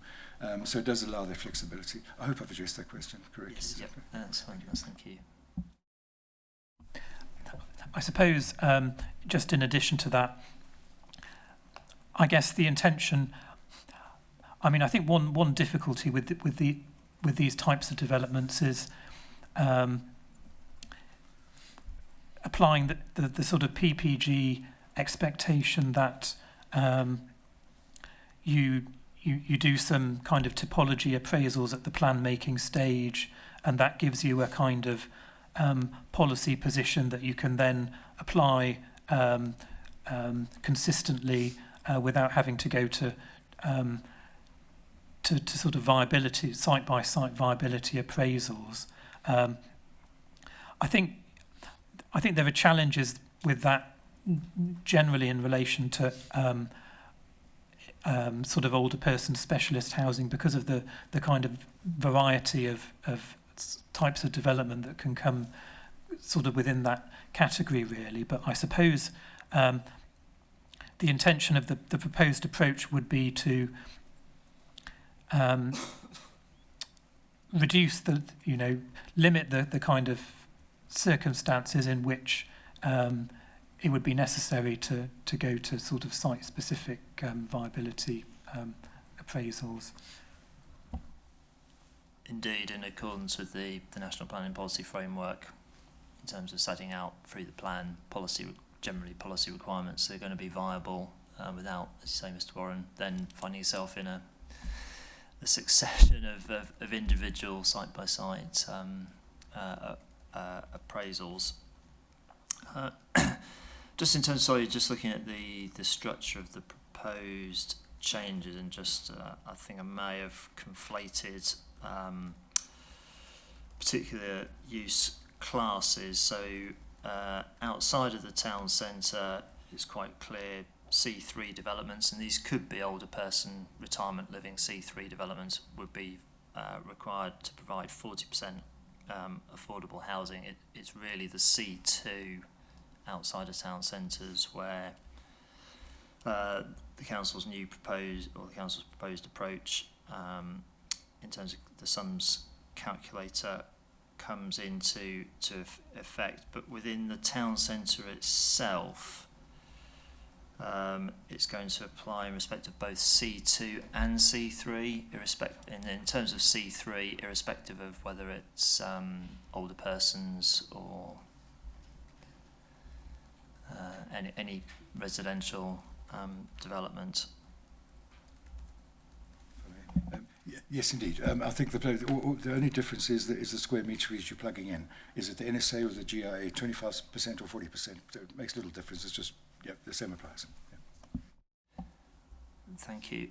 And in terms of the distinction that's been drawn between, I'll call it broadly, the rest of the borough and the town centre, and I might be looking to Dixon Searle here in terms of the work they've undertaken. I heard earlier from Mr. Warren in terms of kind of the headline kind of basis for that justification. Are you presumably you're able to reaffirm through your assessment and analysis that there is this clear distinction between the town centre, and I'm assuming the town centre is the town centre boundary as shown on the policies map, and the rest of the borough that kind of really shows the town centre cannot on an equitable basis support the 40% that's being sought elsewhere. Yes, that's right. So our assessment had, I think there were about 5 sort of phases of emerging findings where we had a iterative sort of dialogue with the council in presenting various stages of findings. And it was from that sort of drove this differentiation alongside the extensive testing we undertook on our typology approach, which had various typologies that were, the characteristics were aligned to the type of development that would come forward within that town centre area versus the typologies that would come forward in the borough-wide area. And it was from that testing that indicated that with 40% affordable housing inside the town centre area, noting the challenges that Ian mentioned about higher existing use values, higher, in some cases, build costs. If there's, we've got a 6-storey flatted scenario, that would come with some increased level of build cost. So it was all of those aspects cumulatively that indicated to us, in our professional opinion, that there should be a differentiation drawn between that town centre location and the wider borough area.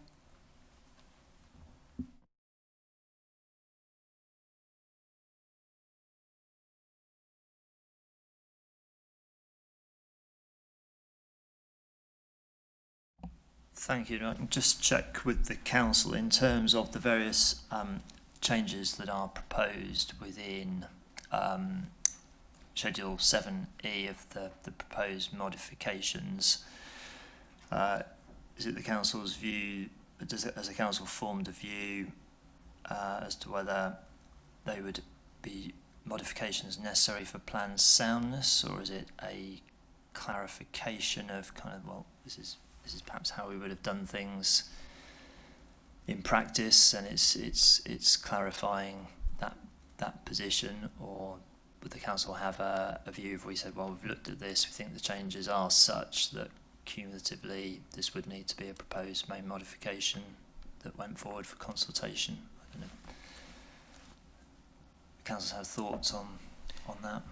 Yes, I think we would see it as a main modification.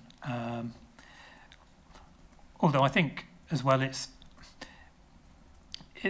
sort of a clarification, I think. I'm not sure we would see it as something that was essential to soundness, more providing more detail about how the council would apply the policy.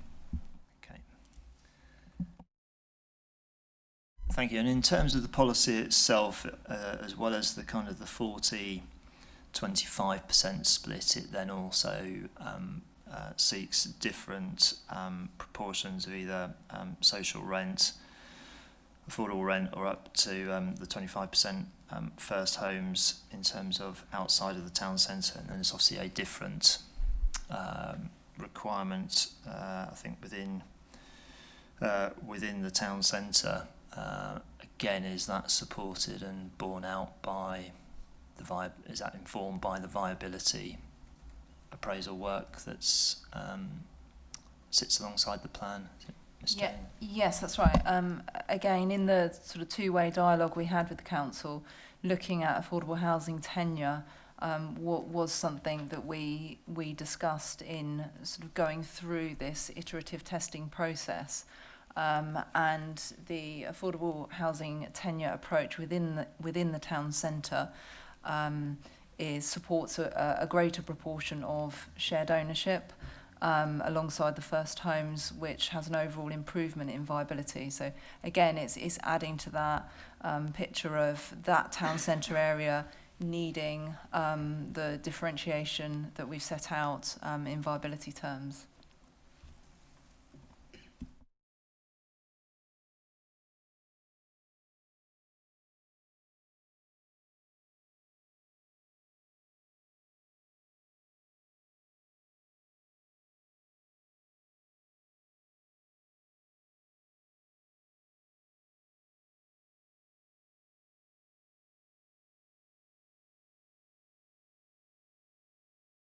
Thank you. And in terms of just going back to the types of affordable accommodation to be provided, just looking at the section on affordable care in particular, which generally tends to fall under C2 of the use class. I think what the council's proposed modification, as I see it, is doing is, whilst there's a lot of red text kind of struck out, it's in essence finding a new home somewhere else within the policy or within the restructured policy. But ultimately, for traditional care homes, I don't know if the council would envisage a difficulty in, or whether that's a clear definition, traditional care homes. The requirement will be for the on-site provision to be made in the form of affordable care beds. So you're removing the kind of the equivalent percentage part of the policy as originally submitted. Again, is this what's kind of prompted the council to contemplate that change?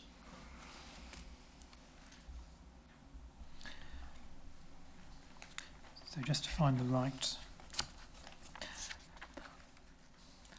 So I'm on page 40 going into 41 of Schedule 7E.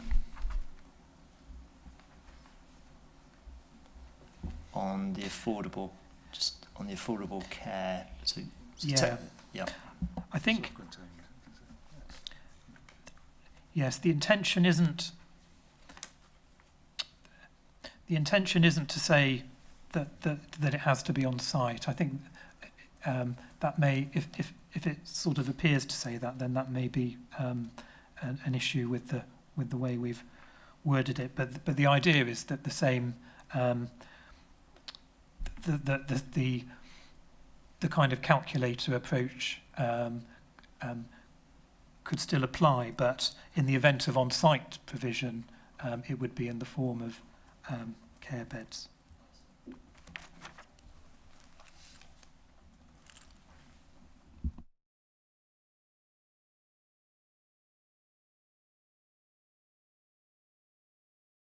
Thank you. Again, I was just wondering if the council had anything in mind when it describes it as traditional care homes. I don't know if there are non-traditional care homes or other forms in terms of whether anybody would seek to kind of... Yes, I don't think that the word traditional is meant to imply anything very specific. I think it's more distinguishing care homes from other developments which are more sort of on the spectrum in terms of communal versus self-contained accommodation.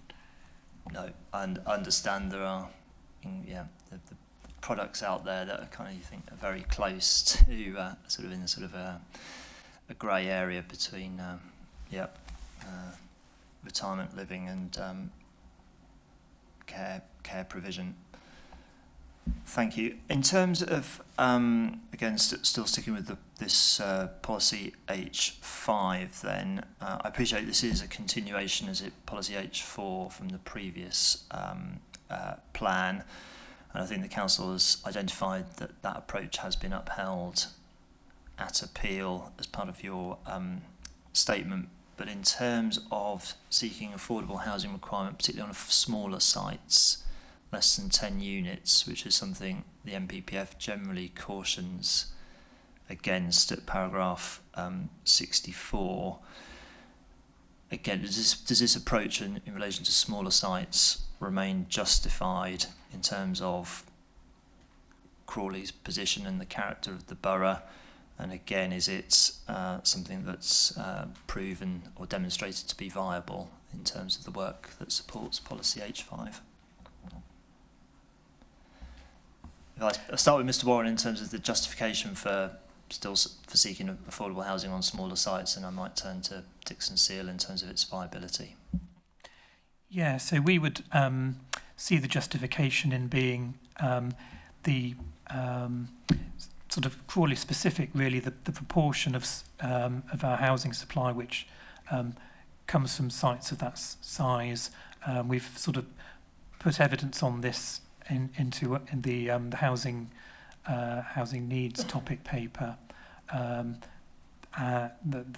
showing the proportion of our housing supply over recent years that is sort of from sites of 10 dwellings or fewer. And we're mindful that is likely to increase in future, owing to the fact that Forge Wood, in particular, as the last strategic site, which is sort of can suitably be delivered within the borough boundaries as that is built out. So we see a sort of reason for need, a justification in terms of need from that perspective.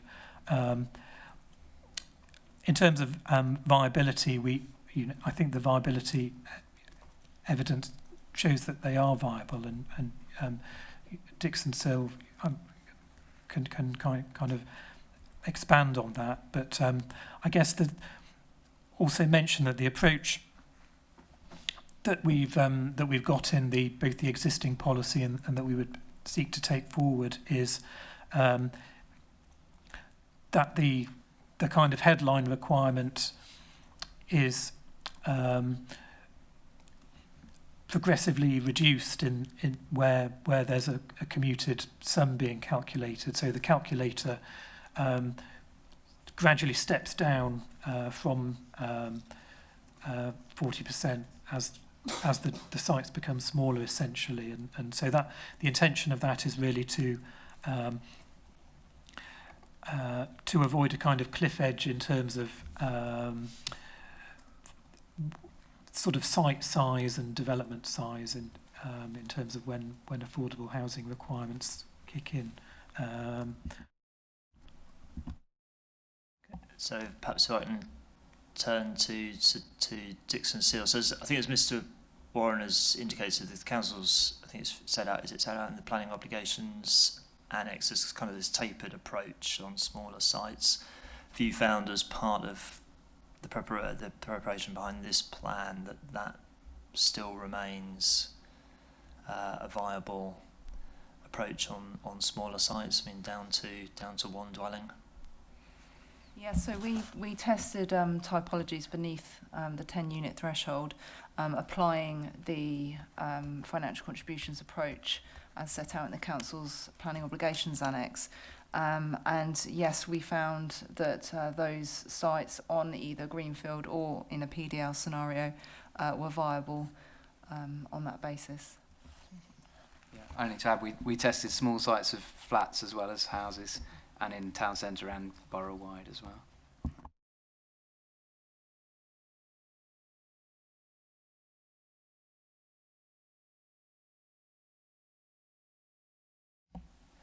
Thank you. And is there two questions? I think probably the first to Mr. Warren, and then one for Mr. Is it Allison for the Council Strategic Housing team? So in terms of, I think the council's referred to, I mean, there's potential issues around possible sites being assembled. It might not be a significant issue at the moment, but it might be something that materialises during the life of the plan. So would it be the council's approach on where you've got smaller sites, perhaps contiguous to one another, that you would seek a kind of a tapered approach on, say there was a site for 5 units, a tapered approach on that small site, if there was a site next door that came forward for 6 units, would it again be a similar kind of tapering approach, or is the thought to there could be kind of sites that come together, in which case rather than getting kind of numerous kind of financial contributions, there's the opportunity for a more kind of amalgamated, possibly even an on-site provision where potentially sites could be coming together in adjacent to one another. Is that a risk that the plan's alive to or needs to be alive to? I don't know. I know other authorities have thought about, if there's a site that's contiguous, then we will seek an on-site provision rather than sort of numerous financial contributions.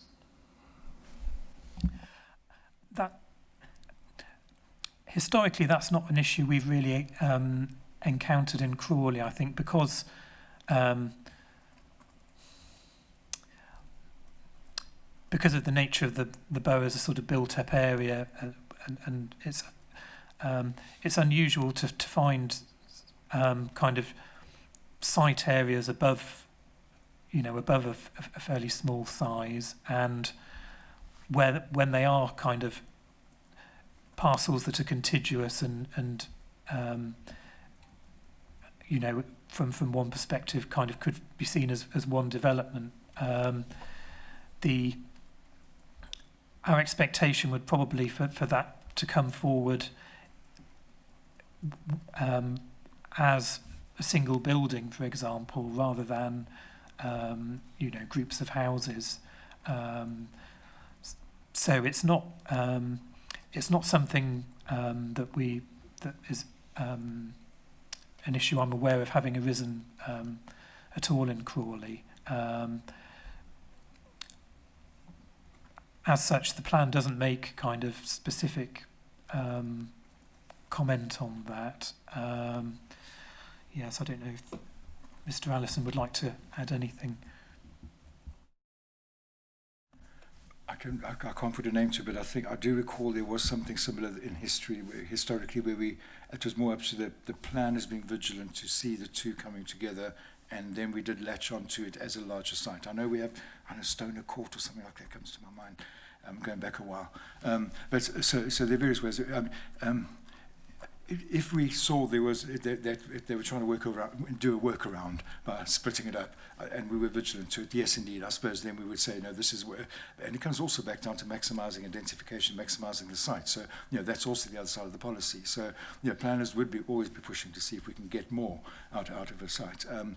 And as Crawley being Crawley, and so land being such short supply, we are expecting that land assembly is going to be the way forward. And if we set that threshold of 10, people are going to always assemble sites below that threshold. But by levelling the playing field in this way, it does mean we're taking that opportunity away in some respects, and maybe then in terms of land assembly, they can therefore be freer to assemble land, as it were, rather than looking for smaller parcels, which obviously that would otherwise happen. In terms of on-site or off-site provision, below 10 we have to be more relaxed on, because sometimes, as you can appreciate, getting a housing association to pick up 4 or 5 units or 3 or 4 units can be difficult in itself. We are fortunate as a council that we are a stockholding authority, so we could also be the ones to secure those units ourselves if we wished. But in the event that we can't secure on site because we can't find a provider, we then play around with tenure. So we know how much value we've got by way of a discount if it were rental. We can then rather flip that into a discounted market sale discount. So we can play around with what we know we've got by way of working the tenure. Or ultimately, as a very last cascade, we would take the off-site commuted sum.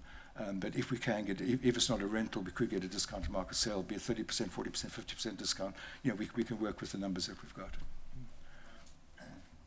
That's helpful. And in terms of my sort of second question that was going to come to you, Mr. Allison, in terms of the effectiveness of this approach, I think you picked up a point I was thinking about in terms of its flexibility and what you can do with sites of less than 10. But where you're in the sort of the last kind of point of a commuted sum payment, given the character of the borough, the relatively limited development opportunities, is the policy securing those commuted sum still effective in terms of there are actually opportunities to invest that commuted sum money in provision. I mean, are there kind of direct affordable housing schemes that are coming forward, you know, through Crawley Homes or other sources? Yes, indeed. And I think on the one hand, it's also about leveling the playing field and making sure the land vendor doesn't, you know, everything under 10, they're going to maximize, you know, so there is a equalization going on there as well, not a sort of a disproportionate burden, as it were, or disproportionate benefit on the one hand. But yes, indeed, if we are getting a commuted sum, we have got various opportunities, because in numerous cases we have to go and acquire land in the market, which is what we do have done recently as well, buying properties off the market, off the shelf from the private market, private developers, buying turnkey schemes, etc. So we do look for various opportunities. We quite, as an authority and as an administration, we are aggressive, if I dare call it that, in bringing forward affordable housing. So we look at every opportunity we can get, be it through Section 106 or through our own build programme, or seeking stuff off the market. Thank you. And can I just check with Dixon Searle in terms of for this plan? We've previously at earlier sessions been looking at things like the water neutrality policy. Can just be assured that particularly for smaller sites, what's being proposed through the affordable housing still remains viable in relation to the kind of the full suite of kind of policy requirements, including water neutrality?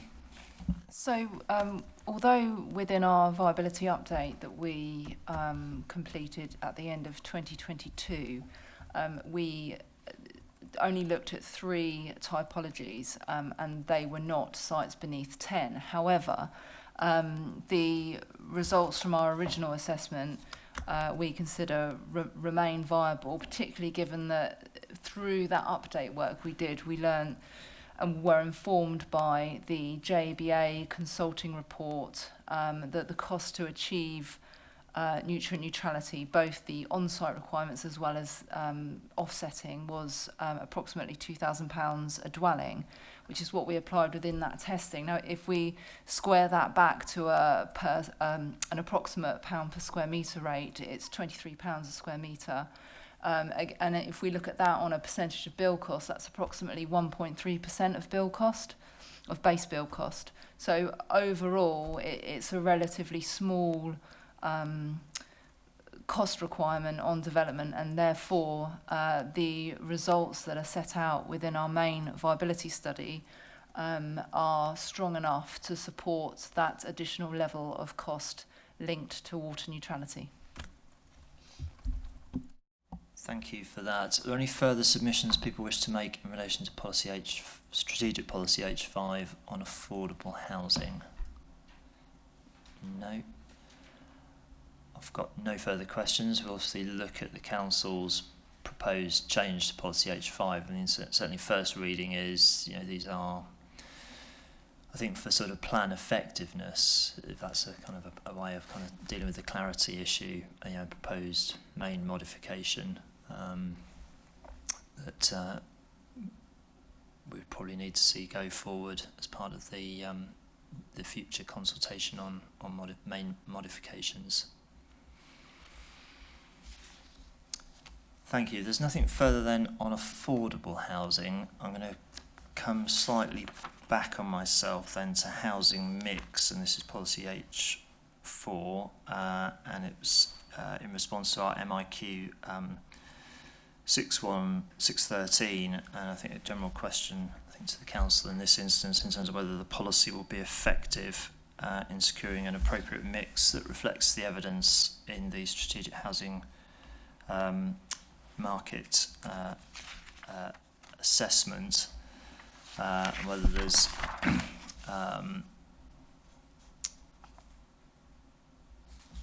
whether the mix that is being sought and presented within the plan, I think, is justified and effective and ultimately viable. I think one of the areas we've obviously got various kind of representations on is whether it's justified in particular to seek sort of larger units, the sort of 3-bed plus, in particularly high density flatted developments, probably principally within the town centre, and again whether that's a justified and potentially viable approach. So is it Mr. Warren first on sort of alignment with what's kind of needed to kind of balance the housing market in terms of the kind of the mix? Yeah, so I think in our thinking about housing mix, we're informed by our own housing monitoring that's set out in our various authority monitoring reports, where we've started to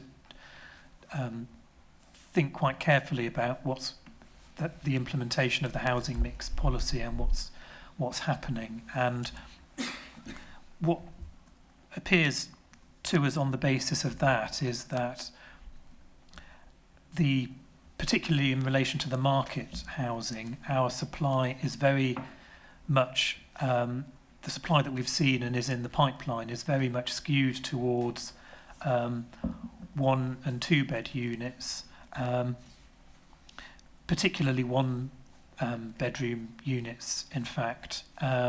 So we're in a situation where, even though we're in a constrained, we have a constrained situation with a proposed supply-led housing requirement and, a very large share of unmet need. Judged against the existing policy, we are pretty much on course, actually, to meet all of our need, our kind of SHMA identified need for 1 bedroom units, and actually to overshoot it, probably. So that would appear to be a tendency that's reflecting kind of market activity in relation to Crawley, rather than being driven primarily by sort of need and demand arising from within the borough. So the prospect is that the kind of squeeze arising from the constrained housing land supply is being felt exclusively by the larger units, really. So that's why we've sought to kind of toughen up the policy in a sense. In terms of in the policy we've set out a kind of varied town centre and borough-wide mix. I mean, that approach, those kind of breakdowns are based on the 2019 SHMA evidence, but we also there was also an earlier update to the SHMA in 2016, I think, which also took on this approach of kind of disaggregating the proposed dwelling mixes between the town centre and the wider borough. And the intention isn't that these mixes will be kind of applied in a kind of dogmatic way on every site. It's a kind of overall target, I suppose. But the problem is that we've not, in terms of our monitoring, we've that mix breakdown hasn't been happening in terms of the market units. So that's why we've kind of proposed within the updated policy a kind of test which is meant to set a kind of backstop position that refers back to the SHMA evidence, so that there's essentially at least 10%. There's an expectation that at least 10% of units on major sites reflect back at least to the median size unit as indicated by the SHMA evidence and our updates to it as to take into account the kind of emerging delivery picture. So that's intended to set a kind of minimum requirement, and then within that there can be more site-specific discussion of what there is potential for, what really is appropriate for a particular site. In relation to the specific issue of 3-bedroom dwellings in the town centre, I think we do recognise on the one hand that that's a sort of a kind of immature market, in a sense, that it's that you don't, historically we haven't tended to see a lot of this type of accommodation.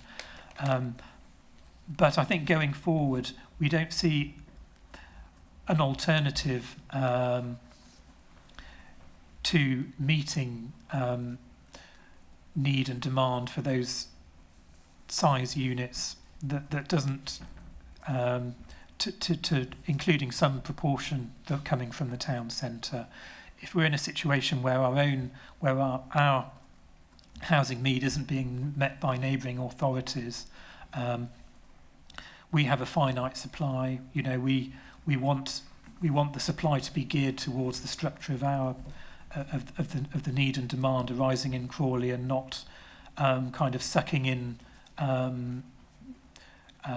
kind of demand that's arising elsewhere, effectively. So we think we do think there is a place for 3-bedroom units in including in town centre locations. And there's also the I guess the kind of strategic intention as well, that the town centre should be a kind of should operate in a way that's a bit more like a residential neighbourhood, that is sort of sustainable in terms of the population sort of demographic mix.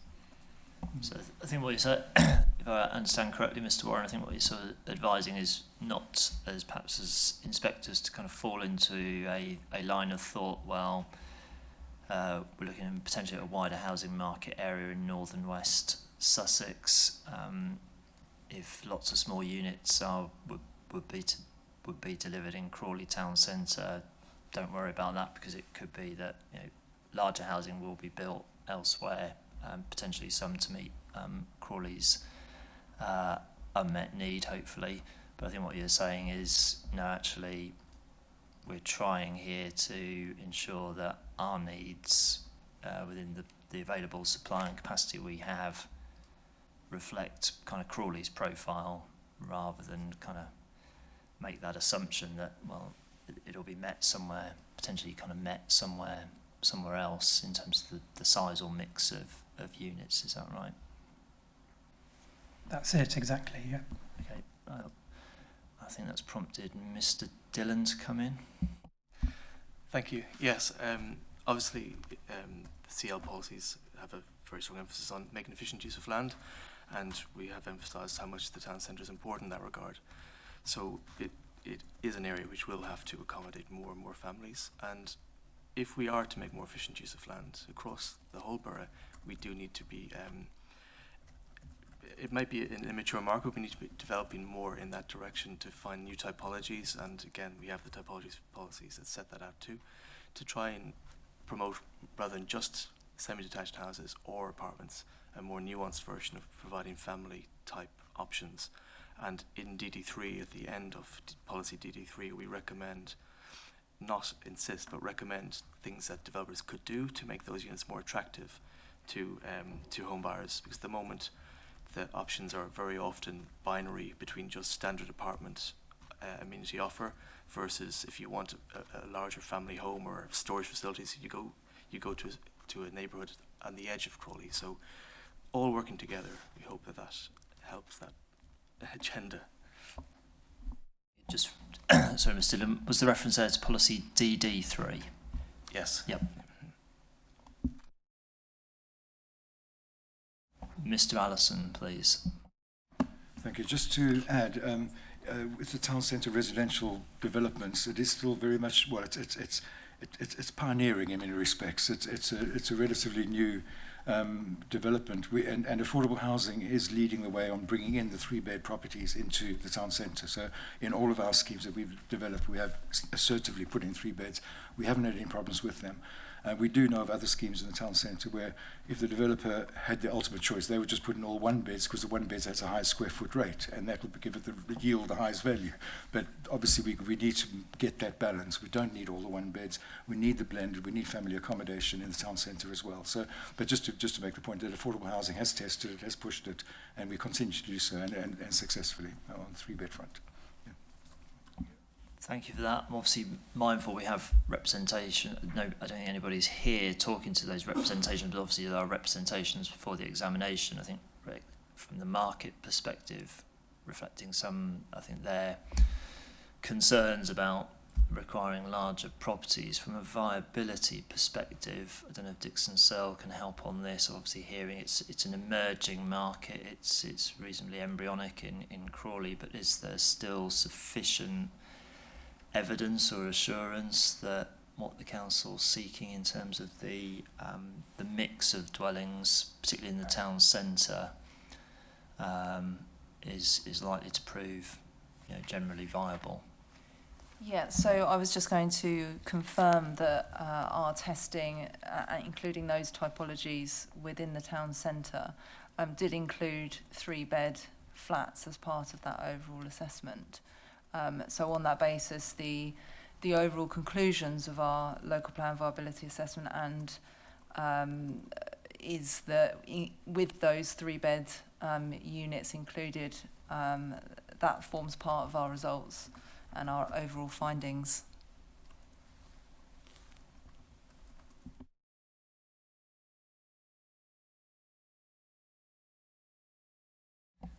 Thank you. I had no further questions on housing mix and policy H4. Are there any further points people wish to make on this particular policy of the plan? No? Okay. Now, we didn't really have any questions specifically in relation to the next 2 policies in the plan in terms of the build to rent at policy H6 and policy H7 self and custom build. I don't think the council's proposing any modifications to those policies for soundness or otherwise. In terms of, just very briefly, in terms of the self and custom build, I mean, there seems to be a reasonably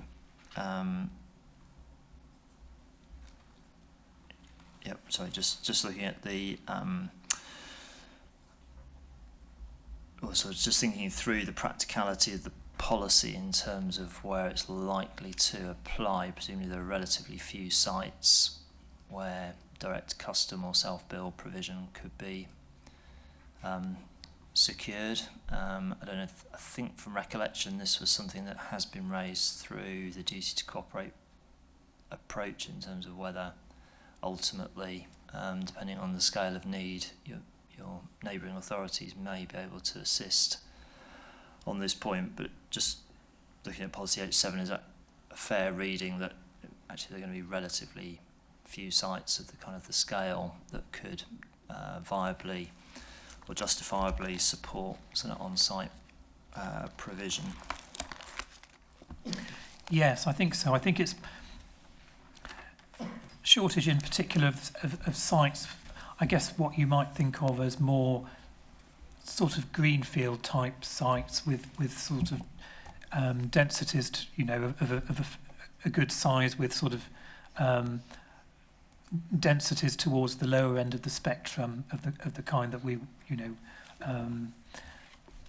where custom or self-build would be most sort of suitable, really. That we don't have very many of those sites, unfortunately. Thank you. And there were no questions. I don't think there's any proposed modifications finally on policy H9 in terms of houses in multiple occupation. We obviously dealt with policy H8 this morning. So Before I move on to kind of housing trajectory, I just make sure before I move on, no further points in relation to the suite of housing policies, because this will be our last opportunity to discuss them in a hearing format.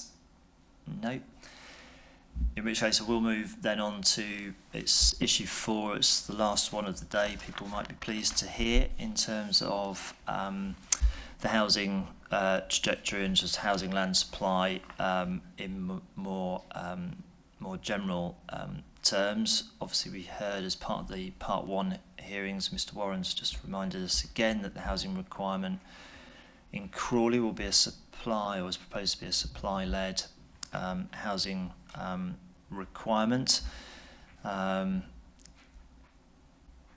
preparing this, I was thinking along the lines of it still remains important to have a 5-year deliverable supply of housing. The new MPPF may move the dial on that, but nonetheless housing delivery remains important, and probably more so just thinking about developable supply after the 5-year period, that there's kind of no sort of cliff edge, and plans remain in good place in the sort of the medium term. This is a plan examination where I think the council is seeking to establish deliverable supply and therefore a 10% buffer in relation to MPPF paragraph 74.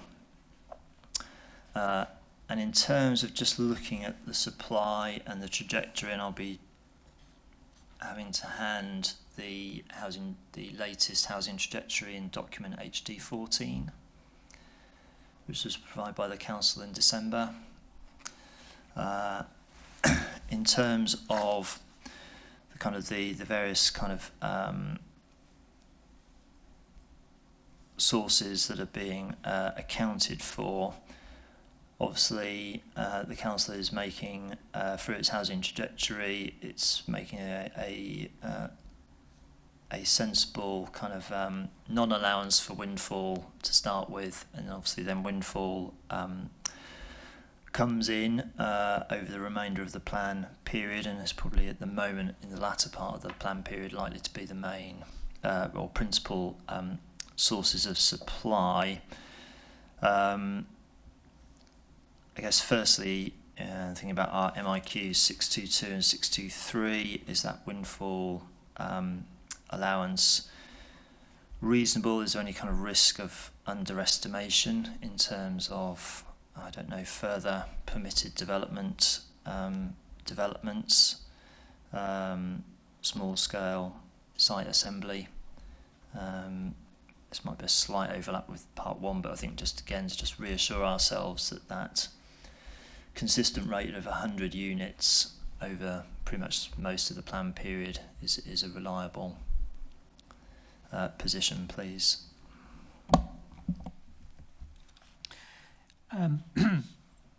Yeah, so the windfall allowance is proposed at 100 dwellings from 2024-5 onwards, and that's an increase from 55 in the existing plan. That's responding, that sort of change is responding to the experience we had following the adoption of the previous plan of a lot of additional development coming through in the form of office to residential conversions. And we think this setting it at 100 is sort of gets the balance right between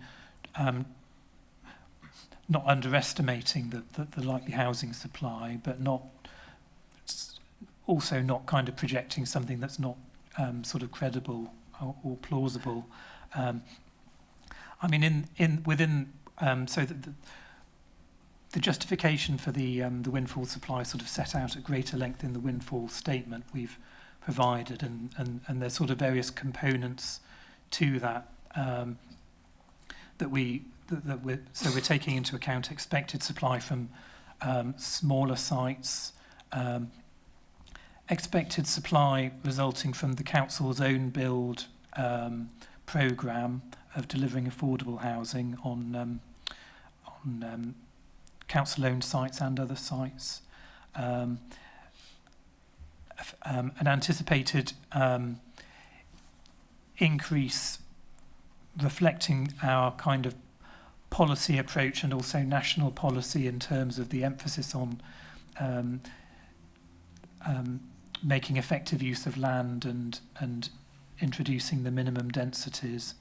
And also there's a kind of assumption built in there that there will be a kind of ongoing movement of floor space particularly from office use to residential use. I mean, we've got some of the main employment areas are subject to Article 4 directions, but outside of that, the remaining office supply will, we're assuming will be significantly reduced as a result of conversions, whether they're permitted development or not. So taking that into account, we think it's a reasonable position, and I guess the various new PD rights, those haven't been so far been as effective really in generating significant additional supply. So there's probably less justification for kind of singling them out as a particular source of supply, but rather as part of the wider kind of effective use of land approach. We expect there'll be an additional windfall component reflecting that. And in terms of, again, looking at the trajectory, and we touched upon this morning, a lot of the supply in H2 either has the benefit of planning permission or is in the process subject to Section 106 agreements, etc., coming through the planning system, and notwithstanding the impact of kind of water neutrality.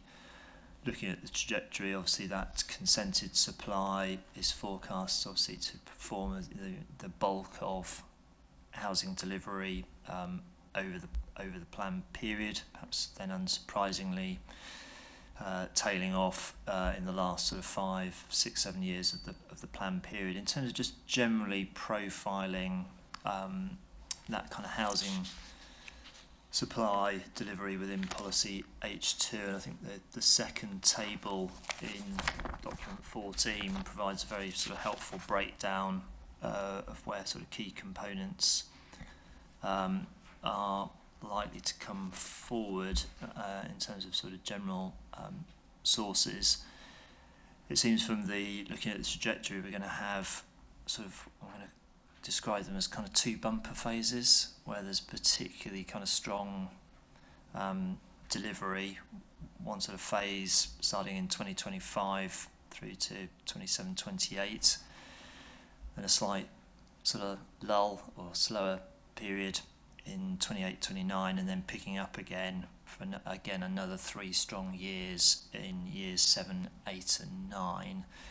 I could just perhaps invite yourself, Mr. Warren, just understand the kind of the reasonableness and kind of robustness of that. I'm assuming there are some larger individual sites that, if they are flatted developments, they will come forward naturally as kind of one scheme in one kind of one sort of supply, and that may explain some of the lumpiness in the trajectory. Yes, it's mainly down to the importance of a relatively small number of kind of big sites within the housing supply. So we've got a number that are expected to come through in the kind of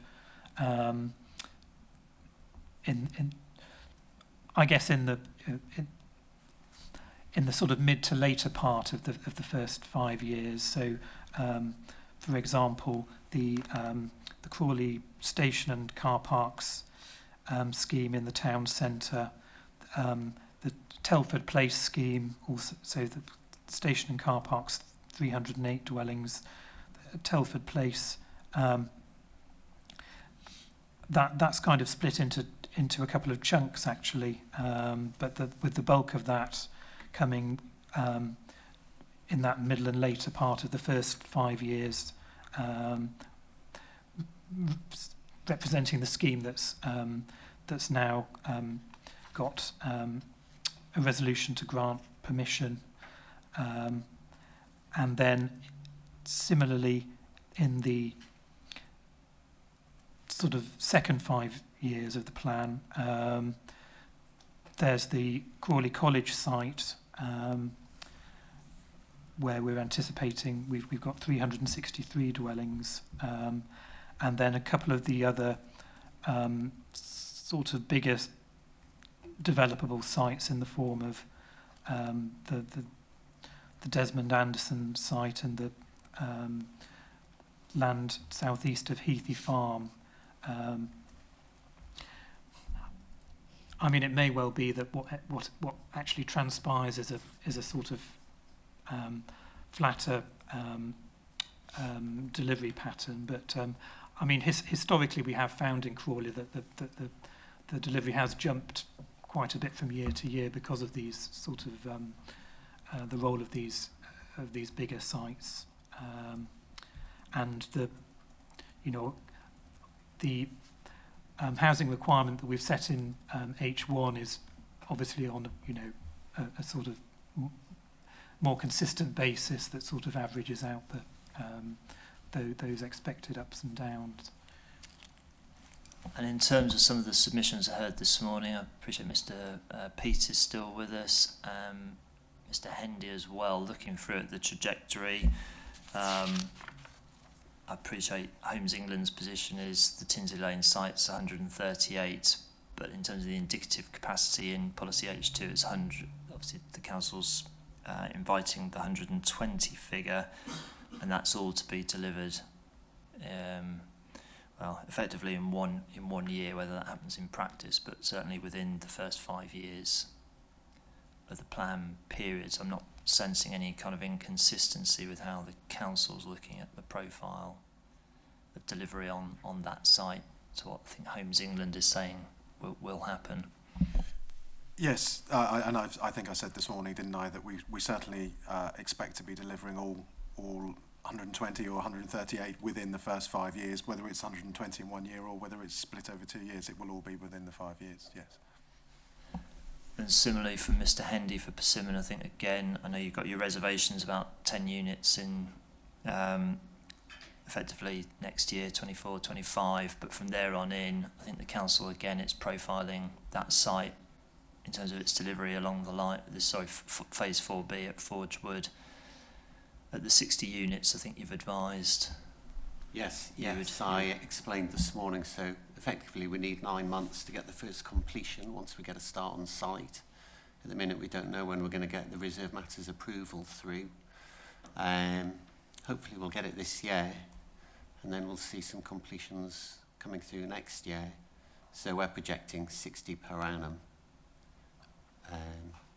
once we get to that stage. Thank you for that. I mean, obviously we're looking again at some of the key town centre sites tomorrow, but in terms of sites that the council's potentially relying on in terms of early delivery within the first 5 years within the town centre, and you highlighted some of those sites, Mr. Warren, are they sites that by and large now generally have planning permission? Certainly I think some of the sites around the station area do. Yes, so the Crawley Station and car park site that has outline planning permission, and it has resolution to grant permission for. There are sort of two separate schemes that have come following the outline. There's a reserved matters application for part of the development, and then a detailed application for another part of it, but both of those have resolution to grant permission. The Telford Place site in December achieved similar status.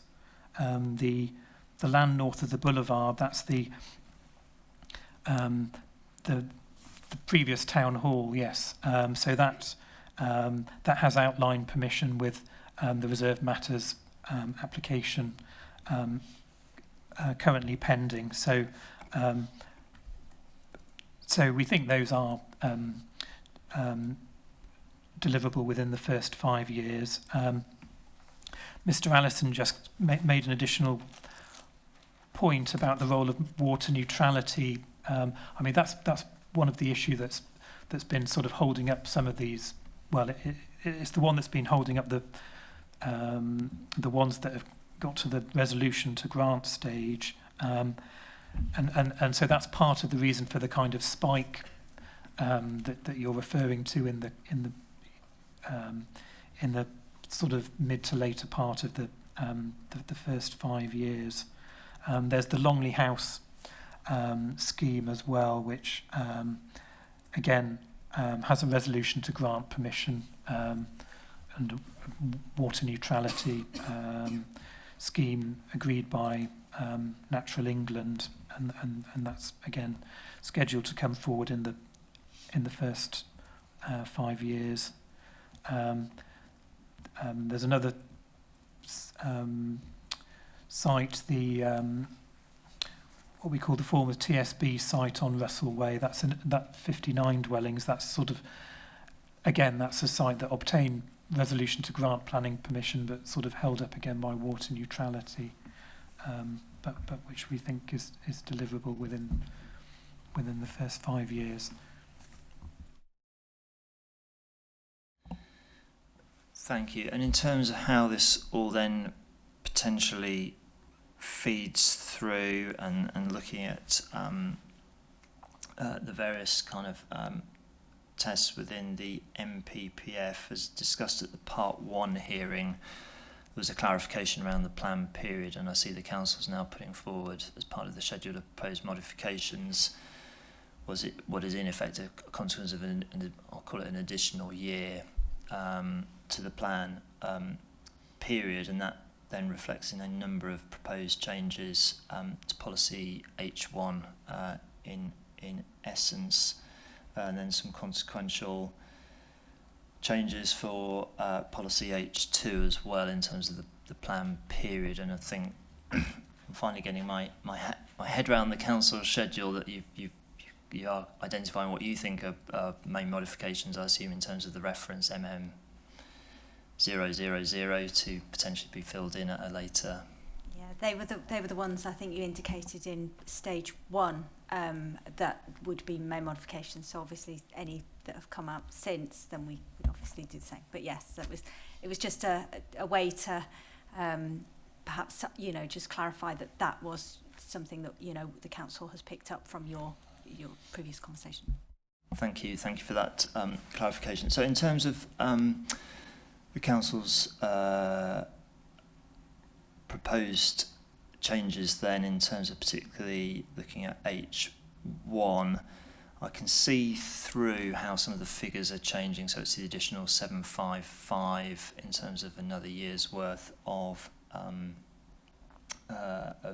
housing need. And then in terms of the apportionment to Crawley, where you've changed it from 5,030 to 5,330, again, is that just a proportional kind of additionality, or is that a more informed figure based on additional supply?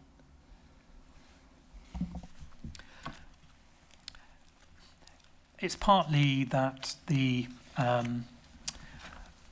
delivery for 2023 to 2024, which we were originally treating as being outside the local plan period, is now going to be within the local plan period. In addition, there were some sites that we were expecting to come forward in 2022 to 23 that that didn't, so that they're kind of from an earlier period essentially, but they've kind of fallen into the scope of the local plan period. So so that's what the increase comes from essentially. So it's a bigger figure, but it's, you know, in overall terms it's proportionate really to the addition of the extra year. Thank you for that. That's helpful. And in terms of the plan as originally submitted, it kind of provided a breakdown in policy H1 on kind of like effectively three phases or 3 steps to housing delivery and the trajectory in terms of how that would be measured through the latest set of proposed changes. The council seems to have reflected on that and has now got effectively a 2-step approach with two slightly different figures. Again, I don't know, it's Mr. Warren, whether you can perhaps just explain the rationale basis for that, please. Yes, I mean I guess our kind of initial intention in having a step requirement is we're mindful in particular of the housing delivery test and the risk that we might potentially be penalised if we were to just have a single kind of requirement for the full local plan period. We might, in some sense, find ourselves penalised if we have a high delivery early on in the local plan period and lower delivery later on. So that was the basic intention of it. And in terms of how we approached that, we kind of looked at projected average delivery within 5-year or sort of longer than 5-year in terms of the final period, but within sort of sub periods really, and so the 3-step requirement was based on as noting that the average for each of those periods was sufficiently different to kind of justify that approach really. But when we'd made the changes with the latest housing trajectory and also with the amended local plan date, the difference between the average for years 1 to 5 and the average for years 5 to 10 didn't seem large enough really to justify splitting that into 2 separate steps. And you know, we think in principle there are complications as well with having multiple step periods, that, you know, it makes 5-year housing land supply calculations sort of more complicated and so on. So we thought this was the better approach. The consequence of that is that certainly in terms of the first sort of phase of the plan period, it comes down slightly from originally submitted 400 to a revised figure of 386, so not a million miles away.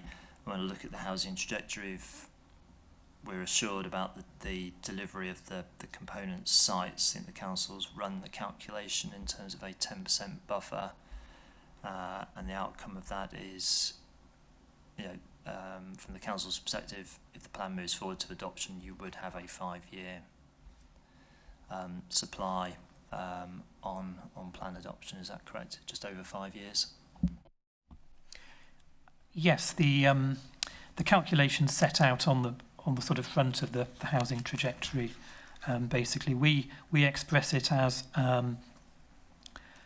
a requirement for so we calculate it on the basis of the supply between 2023 and 2028, with a total of 2,381 dwellings, representing 5.6 years housing land supply against a requirement of 2,123. I noticed in your questions you raised the question of the supply from 2024 onwards.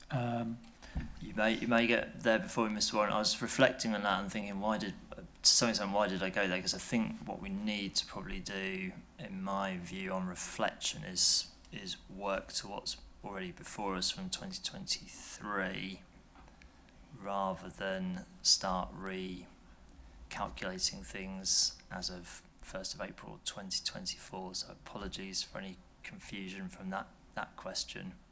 I don't know if you're going to say something along similar lines, or whether that's my question had kind of set hairs running that shouldn't have done.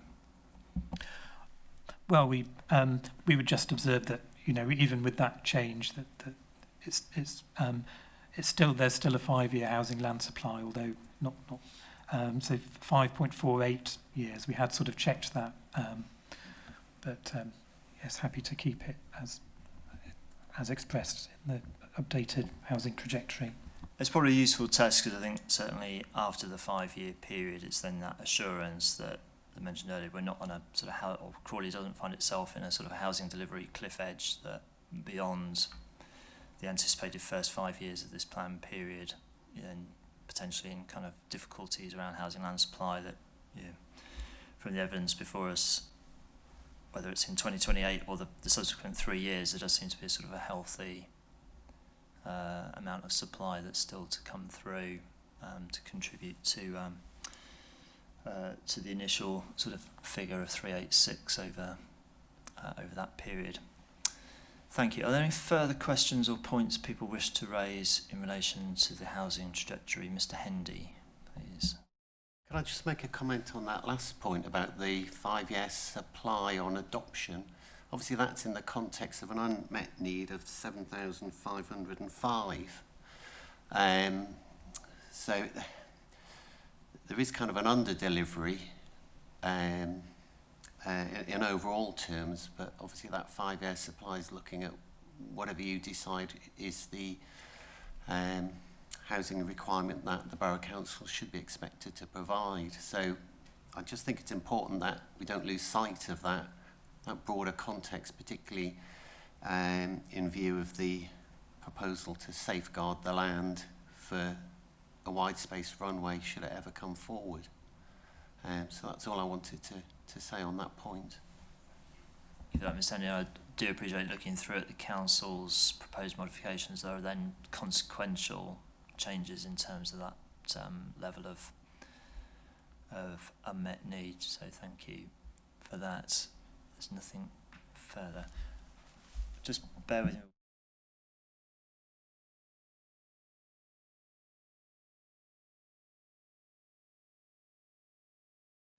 Thank you. Just sort of one final point from us, probably something I should have raised in my introduction this morning. I can't remember if it's something we were going to seek input from the Council.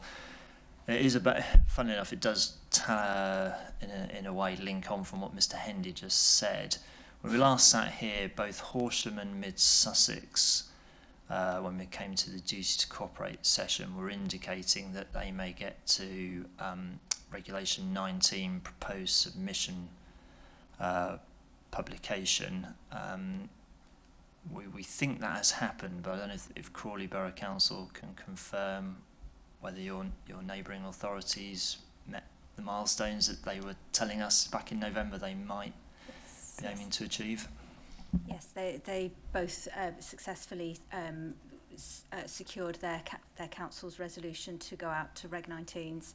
I understand they are imminently starting. I think Mid Sussex possibly next week, and then Horsham's towards the end of January. I think just after this examination finishes. That's my next job.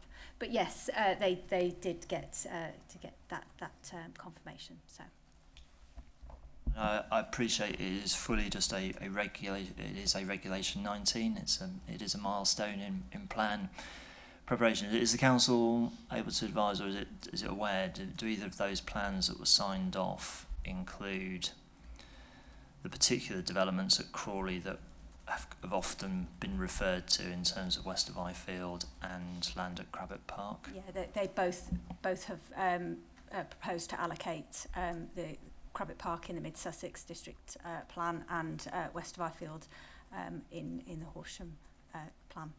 The west of Ifield allocation is a straightforward west of Ifield allocation, and the current Horsham Plan in draft doesn't refer to the wider potential for further development. So it's a bit more restrictive in terms of going forwards beyond the plan period. And I think there is, I think within the plan period, I think Horsham are suggesting, 1,600 dwellings rather than the full 3,000, but it's Reg 19 consultation. Okay, thank you. We've got no further questions. Can I thank everybody for their contributions today and for this afternoon's session. We'll resume back here tomorrow morning at 10 o'clock for Town Centres. So see some of you again tomorrow morning. Thank you.